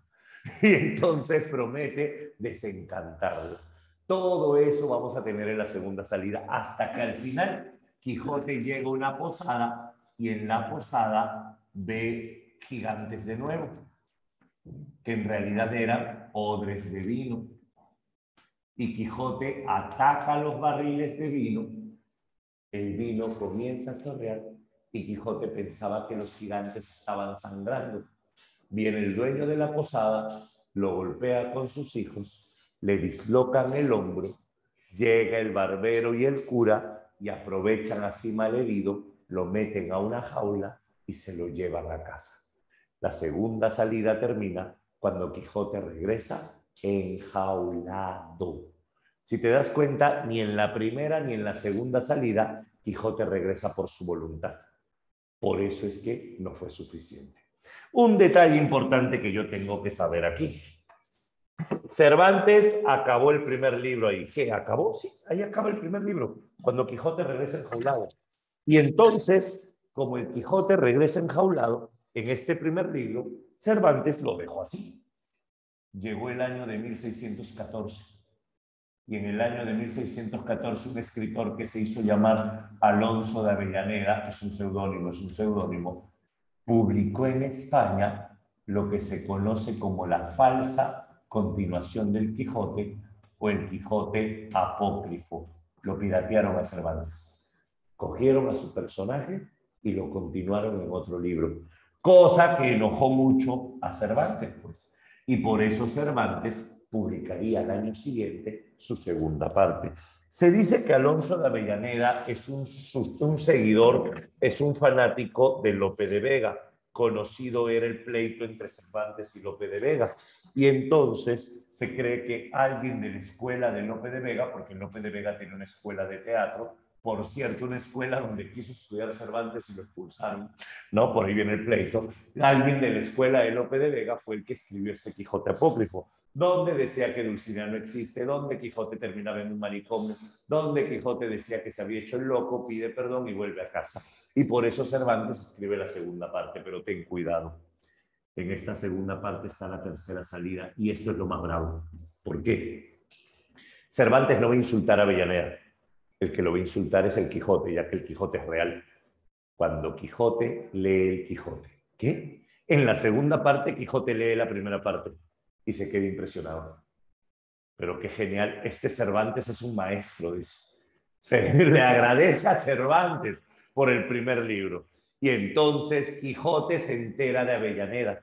Y ahí es donde dice, ¿cómo se ha creído este infeliz de Avellaneda para decir que no existe? ¿Y cómo osa hablar de una dama como quisiera tenerte enfrente para arrancarte la lengua con el filo de mi espada? Y es por eso que Cervantes te cuenta que Quijote va a hacer una tercera salida.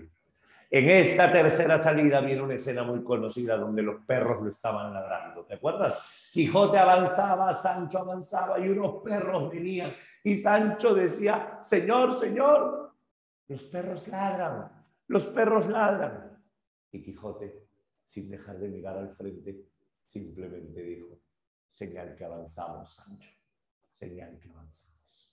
O sea, deja que ladre, ¿cierto? Ahora, y es acá que dice, ya entendí el propósito de que, claro, Cervantes no acepte que es el autor porque así puede jugar con la ficción, puede aprovecharse de este recurso. Y es acá en esta tercera salida que, así como el Quijote ha leído el Quijote, mucha gente ha leído, y un grupo de nobles quiere burlarse de él y lo invita al palacio y lo hacen creer que de verdad es un caballero, lo elogian. A Sancho le dan su isla, le hacen el golpe de estado el primer día y al final el personaje fundamental en esta última salida va a ser Sansón Carrasco.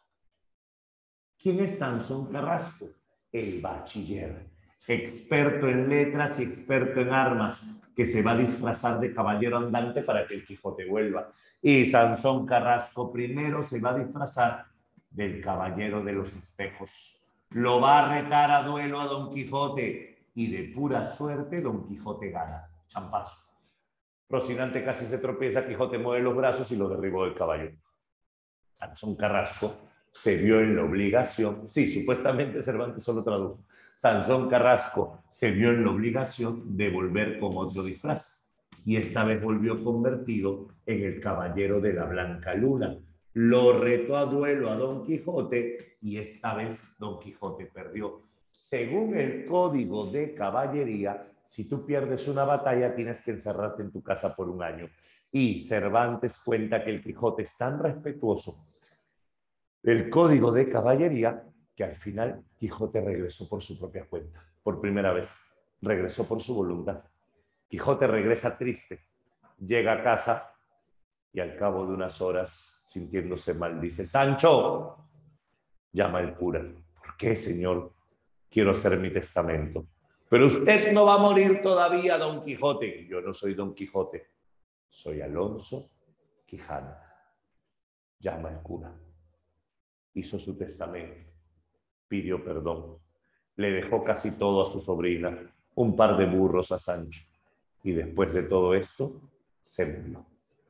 Se murió. Y Sancho llorando decía, mi señor, iré donde mis hijos, contaré la historia de Don Quijote de la Mancha, si la vida me lo permitiese, buscaré a su Dulcinea y le diré cuánto la amó. Al final de la obra ocurre algo llamado intercambio de psicologías. Y este intercambio de psicologías ocurre entre Quijote y Sancho. Popularmente le llaman la quijotización y la sanchificación. No, Sancho no se vuelve loco. Esa fue alguna vez pregunta de la pre y en una clave decía Sancho se vuelve loco precisamente porque algunos marcaron eso. Sancho entra a la esfera del idealismo, pero no se vuelve loco, no pierde la cordura, o sea, se mete en el mundo idealista y Quijote entra en el mundo materialista. No es que Sancho se vuelva loco, sino que Sancho cree en Don Quijote al final. A eso se refiere, cree en Don Quijote por el dolor. ¿Listo? Y es al final que Cervantes escribe, sí, Quijote se recupera la cordura. Cervantes escribe lo siguiente: Cide Hamete dijo, hasta la última página Cervantes mantiene su mentira. Cide Hamete dijo aquí, cuelgo mi pluma de este clavo para poner fin a las aventuras de Don Quijote. Quijote nació solo para mí y yo nací solo para él. Por favor, no levanten de su tumba a mi caballero para hacer tontas continuaciones. al final de la obra, si Cervantes mató al Quijote, ¿para qué fue? Para que nadie lo continúe. Quijote es solo mío, es lo que dice Cervantes. O bueno, sí déjame, ¿cierto? Guiño, guiño, sí déjame. ¿Está fácil hasta acá? Perfecto. A ver, vamos a la última pizarra. Nos queda Calderón de la Barca y terminamos. Nos queda Calderón de la Barca y terminamos. Ah, eso estamos haciendo un montón. Vamos.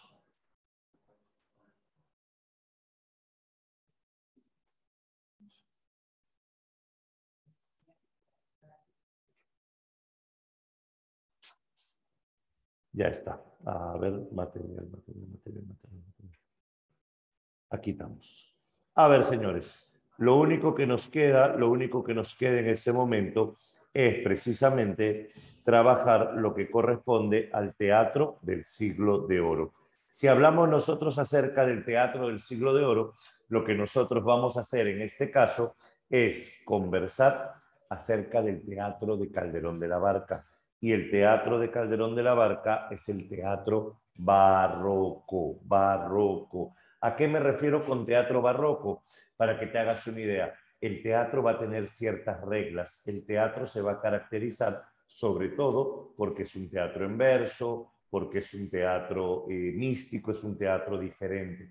Vamos a plantear algunas cosas. Permíteme borrar aquí mientras te voy contando un poquito. El teatro del siglo de oro ya es un teatro que va a comenzar en el siglo XVI, pero de manera callejera. Lope de Vega hizo teatro callejero. Sí, ya le tomaron foto, no te preocupes. Lope de Vega hizo el teatro callejero. Lope de Vega comenzó con el teatro callejero, pero Lope de Vega va a destacar en el teatro formal, siglo XVI. En el siglo XVII. En el siglo XVI el teatro se hacía en las calles. En el siglo XVII el teatro se hacía ya en un local, un edificio. Y eso es de lo que vamos a hablar, un teatro formal. Vamos a ver. Mira, si hablamos nosotros acerca de teatro del siglo de oro español, aquí tenemos algunas cosas que hay que considerar.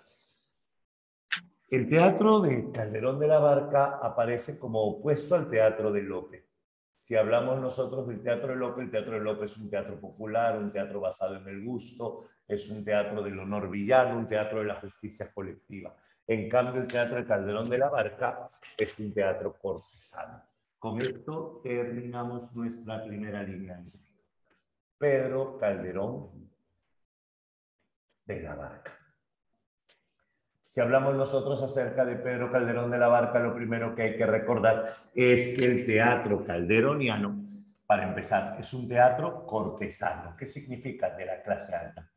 Pedro Calderón de la Barca va a ser un teatro culto, un teatro reflexivo, ¿correcto? Un teatro reflexivo. Si hablamos nosotros acerca de Pedro Calderón de la Barca, lo primero que hay que considerar es que su teatro es universalista. ¿Qué significa esto? Que las obras se ambientan fuera de España. Calderón de la Barca va a trabajar el drama, pero ¿qué drama tiene Calderón? El drama filosófico. Calderón de la Barca va a tener influencia de un contexto muy importante, la contrarreforma. ¿Qué tiene que ver la contrarreforma con Calderón de la Barca? Acuérdate que en la contrarreforma inventa la Iglesia el pecado original. Digo inventa porque no existía antes. El pecado original nace a raíz de la contrarreforma y eso llama mucho la atención de Calderón de la Barca. Acuérdate que en la contrarreforma no solo se inventa el pecado original, sino que se crea la noción de culpa en el cristiano y la noción de castigo. Tienes que pagar por tus culpas. Y es en la contrarreforma donde el libre albedrío es que tú eres arquitecto de tu propio destino, el libre albedrío se opone precisamente a la predestinación. ¿Qué es la predestinación? Todo está escrito. Todo está escrito. Entonces, libre albedrío es lo que predomina. Acá nosotros vamos a tener también la realidad versus la ficción, otro tema de Calderón de la Barca. No hay un límite preciso entre la realidad versus la ficción y la libertad como el bien más preciado de todos los hombres. Esos son algunos aspectos importantes de Calderón de la Barca. Recuerda que la obra que te va a pedir San Marcos se llama La vida es sueño. Y si hablamos de la vida es sueño, a nivel estructural, no te olvides que es un drama, y como drama es mezcla de comedia y tragedia. No te olvides que tiene 3 actos: exposición, nudo y desenlace. No te olvides que este drama tiene versos octosílabos, versos de 8 sílabas métricas. No te olvides que este drama se va a caracterizar a nivel de fondo por ambientarse en Polonia, ¿correcto? Polonia, fuera de España. Y es en este drama en donde vamos a tener precisamente al rey Basilio casado con la reina Clorilene, y ambos son padres ¿de quién? De Segismundo. El día en que nace Segismundo hay un terremoto. El día en que nace Segismundo hay un eclipse. El día en que nace Segismundo muere la mamá. Y entonces Segismundo, su padre, debido a este temor a la profecía, lo va a encerrar en una torre. El papá cree en el destino, pero el papá no cree que el destino sea incambiable. Por eso es que lo manda a encerrar en una torre, para ponerlo a prueba más adelante. El guardián de Segismundo se va a llamar Clotaldo. Clotaldo dejó a la joven violante embarazada solo para poder cuidar de Segismundo. Y le dijo a su mujer: cuando nazca mi hijo me lo crías y me lo mandas, le das esta espada para reconocerlo. Pero lo que no sabe Clotaldo es que nació mujer, nació Rosaura. La mamá muere y al final la única compañía que tiene Rosaura es Clarín. Clarín precisamente es el personaje cómico de la obra que acompaña a Rosaura. Como Rosaura no tiene padre, Rosaura es víctima perfecta de un burlador, y este burlador se llama Astolfo. Astolfo sedujo a Rosaura, logró lo que quería con Rosaura y luego la abandonó. Astolfo es el duque de Moscovia, primo de Segismundo, y este Astolfo le dijo que lo van a llamar para ser rey y que entonces tenía que casarse con su prima Estrella, y es por eso que la abandonó. No eres tú, no soy yo, es el rey, ¿cierto? Esto es lo básico en cuanto a personajes de la obra. La obra comienza cuando Rosaura quiere matar a Astolfo, y Rosaura está viajando vestida de hombre, y viajando vestida de hombre llega a la torre de Segismundo, y cuando Rosaura llega a la torre de Segismundo, Rosaura le encuentra a Segismundo hablando solo. Ay, mísero de mí, ay, infelices, apurad los cielos, pretendo ya que me tratáis así. ¿Qué delito cometí contra vosotros naciendo? Aunque si nací ya entiendo qué delito he cometido, bastante causa ha tenido vuestra justicia y rigor, pues el delito mayor del hombre es haber nacido. Aunque respondedme para adelantar mis desvelos, dejando de un lado cielos el delito de nacer. ¿En qué más os pude ofender para que me castiguen más? ¿Acaso no nacieron los demás? Y si los demás nacieron, ¿qué beneficio tuvieron que yo no gocé jamás? Nace el ave, extiende las alas, echa a volar. Nace la serpiente, se arrastra y echa a andar. Y yo, ¿qué pienso más? Tengo menos libertad. La libertad como el bien más preciado. Segismundo filosofando. Cuando Rosaura se apiada de él y habla en voz alta, Segismundo grita: guardias, guardias. Clotaldo la captura. Clotaldo recuerda que está vestida de hombre. Sí, sí, sí. Recuerda que está vestida de hombre. Clotaldo cree que es su hijo. Y entonces Clotaldo se los lleva ante el rey para pedir por su vida. El rey dice: no te preocupes, pronto todos sabrán quién vive en esa torre, perdónalos. Y es allí donde Rosaura se muestra como mujer y le cuenta que la han deshonrado. Y Clotaldo, sin decirle que es su padre, le dice: dime quién es y yo te ayudo. Se llama Astolfo y es tu nuevo rey.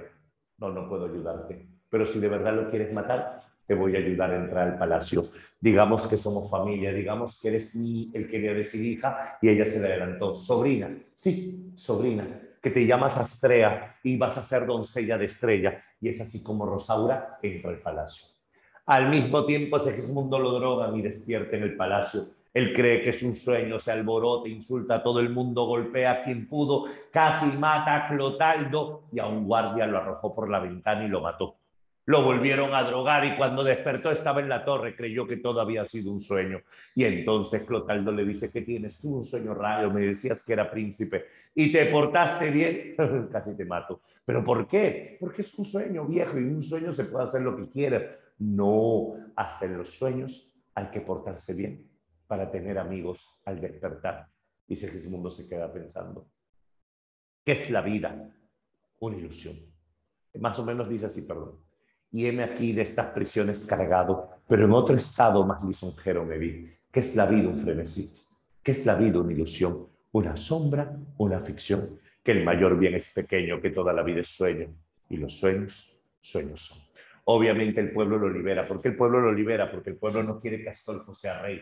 Y como el pueblo no quiere que Astolfo sea rey, lo liberan. Segismundo se enfrenta al ejército de su padre y Segismundo vence. Y cuando le traen al padre, los dos que acabo de mencionar, y cuando le traen al padre, el papá le pide que lo maten. Y Segismundo dice, yo no creo en el destino, párate que tú eres el rey y cuando tú mueras yo gobernaré, pero tengo unas órdenes que dar. Clotaldo, quiero que seas tan noble como yo y que vayas al palacio como mi consejero. Astolfo, acuérdate de esta muchacha. Pero señor, ella no es noble. Y Clotaldo grita, ella es mi hija y si yo soy noble, ella también lo es. Y entonces Astolfo en ese momento le pide matrimonio a Rosaura. ¿Es eso o muerte? Y cuando le dice, cásate conmigo, Rosaura dice, acepto. Ay, amiga, no te cuenta. Astolfo se va a casar con Rosaura y Segismundo dice, y para que tú no te quedes sola, yo me caso contigo, prima. Y Estrella dice, gracias, alucínate. Y entonces el pueblo grita, señor, claro, es su prima, Astolfo y Estrella son sus primos, y entonces le dice, señor, y si ellos que te maltrataron los premios, a nosotros que te liberamos, ¿qué nos das? La misma torre donde estuve encerrado y los condeno porque ante el rey se atrevieron a levantar la mano. Segismundo encerró a todo el pueblo, a todos los que lo liberaron, y el papá aplaudía. Pero qué hijo tan sabio que tengo, Clotaldo, gracias por criármelo. Y Clotaldo dice, señor, creo que esto es hereditario, yo no le enseñé esto. Y Segismundo dice, pero ¿qué se sorprenden? Si fue mi maestro un sueño, pero mañana lo único que quiero es no despertar y estar en la torre de nuevo. Al final, Segismundo simplemente desea que todo esto no sea un sueño. Profe, ¿por qué Segismundo castigó al pueblo? Porque el pueblo se rebeló contra el rey. ¿Y por qué lo está haciendo? Porque quiere marcar una diferencia con Fuenteovejuna. En Fuenteovejuna se perdona al pueblo que se rebela. Acá se castiga al pueblo que se rebela. Fuenteovejuna es una obra para el pueblo. En cambio, La vida es sueño es una obra para los nobles y los nobles aplaudieron porque así se debe tratar a los revoltosos. Los nobles aplaudieron. ¿Te das cuenta? Esa es la diferencia entre uno y otro libro. Y con eso ya tenemos todo para ver lo que nos falta. Seguimos, seguimos, pequeñín. A ver, ¿dónde estás? ¿Dónde estás? Oscar Patricio. Aquí está Oscar Patricio. Vamos a abrir el material. Sí, su padre siguió siendo rey, obviamente. Su padre siguió siendo rey. Vamos a ver. Pregunta número 1. No me mandes algo tan grande que no lo voy a leer, obviamente. No lo voy a leer. Mándaselo a Oscar y Oscar me lo manda, ¿sí? No, no puedo leer una pregunta tan grande. No se burlen, es algo real. Es muy grande para leerla en el chat y como tengo la letra grandota, ni siquiera sale completo. A ver, 1 dice, del anterior fragmento de la novela Lazarillo de Tormes, se puede deducir que, ¿qué marcaste en la 1? Ah, es cuando el ciego, Lázaro le revienta la cabeza al ciego contra el poste. Ah, entonces acá esto es la venganza, claro, la consumación de la venganza. Excelente. 2, en el ingenioso Hidalgo Don Quijote de la Mancha, ¿qué es correcto? ¿Qué es correcto en la 2? ¿Qué letra me dices? La A. La primera salida, sí, lo muelen a palos. Así termina la primera salida. Lo muelen a palos. Pregunta número 3. A ver, con respecto a la verdad o falsedad del fragmento de Don Quijote. ¿Cómo dices eso? Respondió, no oyes relinchar de los caballos cuando confunden las ovejas con ejércitos. No, señor, son rebaños. El miedo te transforma, le dice, señor, vuelva, que son rebaños. Dime, ¿hay intercambio de psicologías? No, porque eso es en la última parte. ¿La aventura en los rebaños es la primera salida? No, porque Sancho no va a la primera salida. ¿Se nota la diferencia entre el ser y el parecer? Sí. ¿Y Sancho comparte la búsqueda de justicia? No. Entonces sería falso, falso, verdadero, falso. La 3, la B, no. La C, allá. Pregunta 4, con respecto al estilo cervantino del Quijote. A ver, ¿qué dice? ¿Quién está hablando? La pregunta 4 es ¿quién habla? Con estos iba ensartando disparates todos al modo de los que sus libros de caballería le habían enseñado. Es el narrador. Es el narrador, ¿cierto? Es el narrador. No, no hay diálogo porque tendría una línea tampoco. Acá está hablando del Quijote. Es el narrador hablando acerca del Quijote. Dedo. 5. Si hablamos acerca de la novela picaresca, Es un documento social sobre la vida de la aristocracia. No, no hay aristocracia. Siguiente, emplea el humor y la sátira como procedimiento literario. Sí, el pícaro es opuesto al caballero. El pícaro es un opuesto al caballero andante. Escucha, en la 3, el pícaro es opuesto al caballero andante, pero dice héroe. Acuérdate que San Marcos viene con trampa. Dice héroe. ¿El pícaro es un héroe? No, el pícaro es un antihéroe. Ah, casi marco verdadero. Casi marco la A. Corrige, corrige. En la mayoría de los casos no posee unidad argumental. Sí, la clave sería borrico, borrico, borrico. 6, 6. A ver, pregunta. Dice, ¿qué característica de la novela picaresca se aprecia en el anterior fragmento de Lazarillo de Tormes? Mira, al ojo, yo te hago una pregunta. El pícaro se pone el caballero andante. Esa no es característica de la novela. Esa no es característica de la novela. Expone la ausencia de unidad argumental. Es así.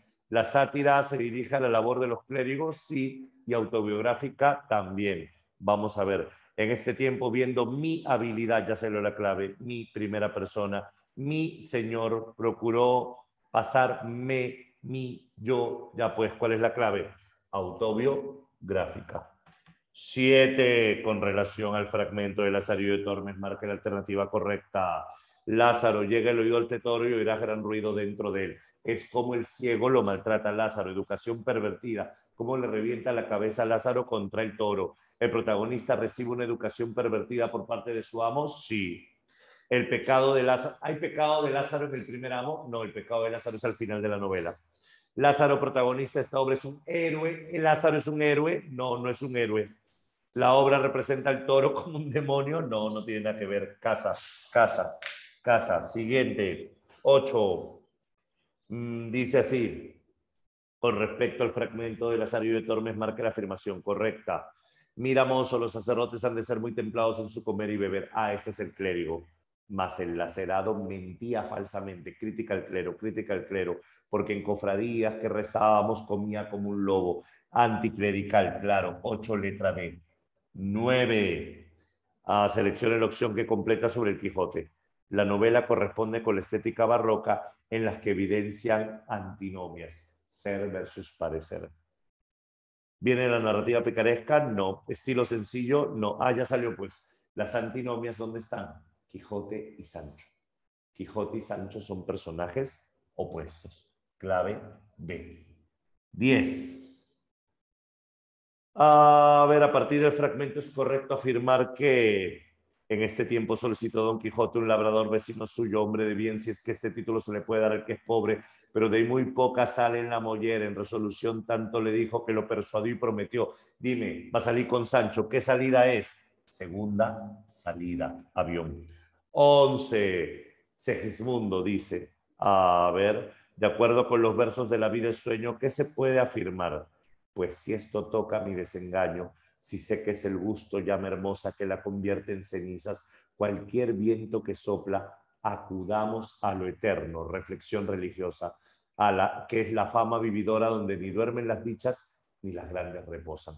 Acudamos a lo eterno. ¿A qué cosa es la vida? ¿Un viento que se fortalece cuando llega la muerte? No. La preparación por un despertar trascendente, ese es un concepto religioso, fácil que sí.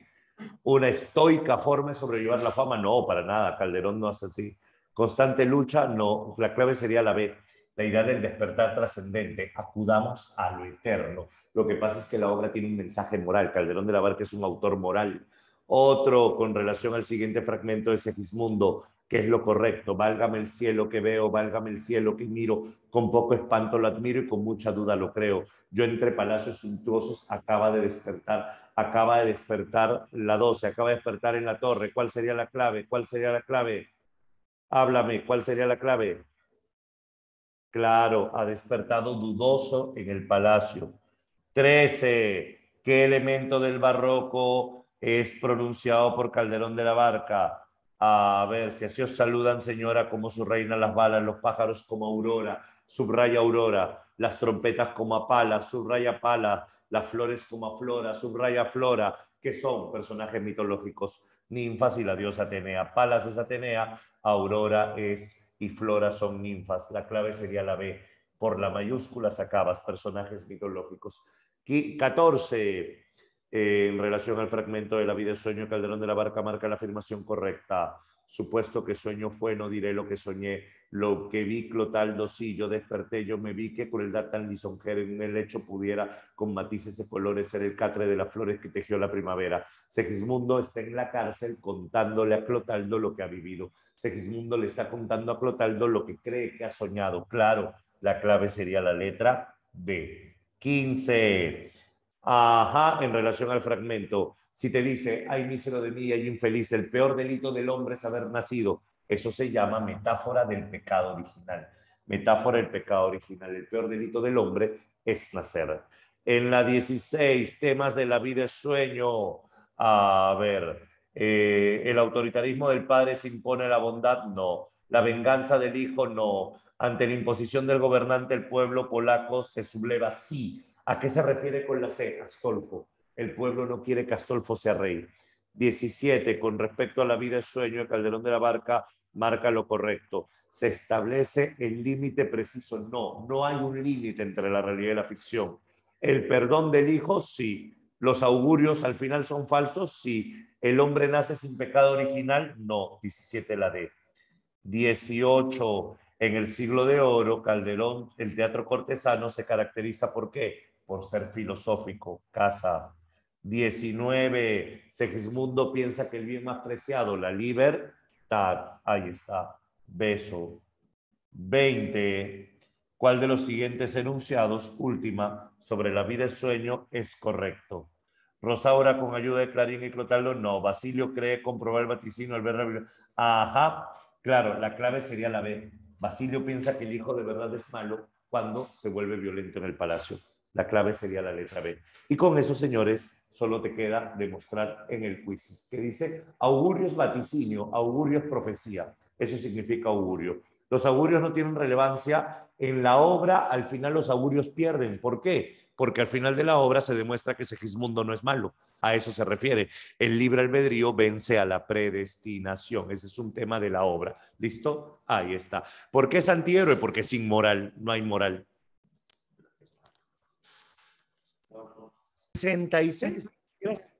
¿Qué pasó? ¿Cuál es el error? A ver, completa el siguiente enunciado. La configuración del pícaro como antípoda. Antípoda de caballero andante. Con eso salía la clave. No había otra clave. Solo podía ser la D, ¿cierto?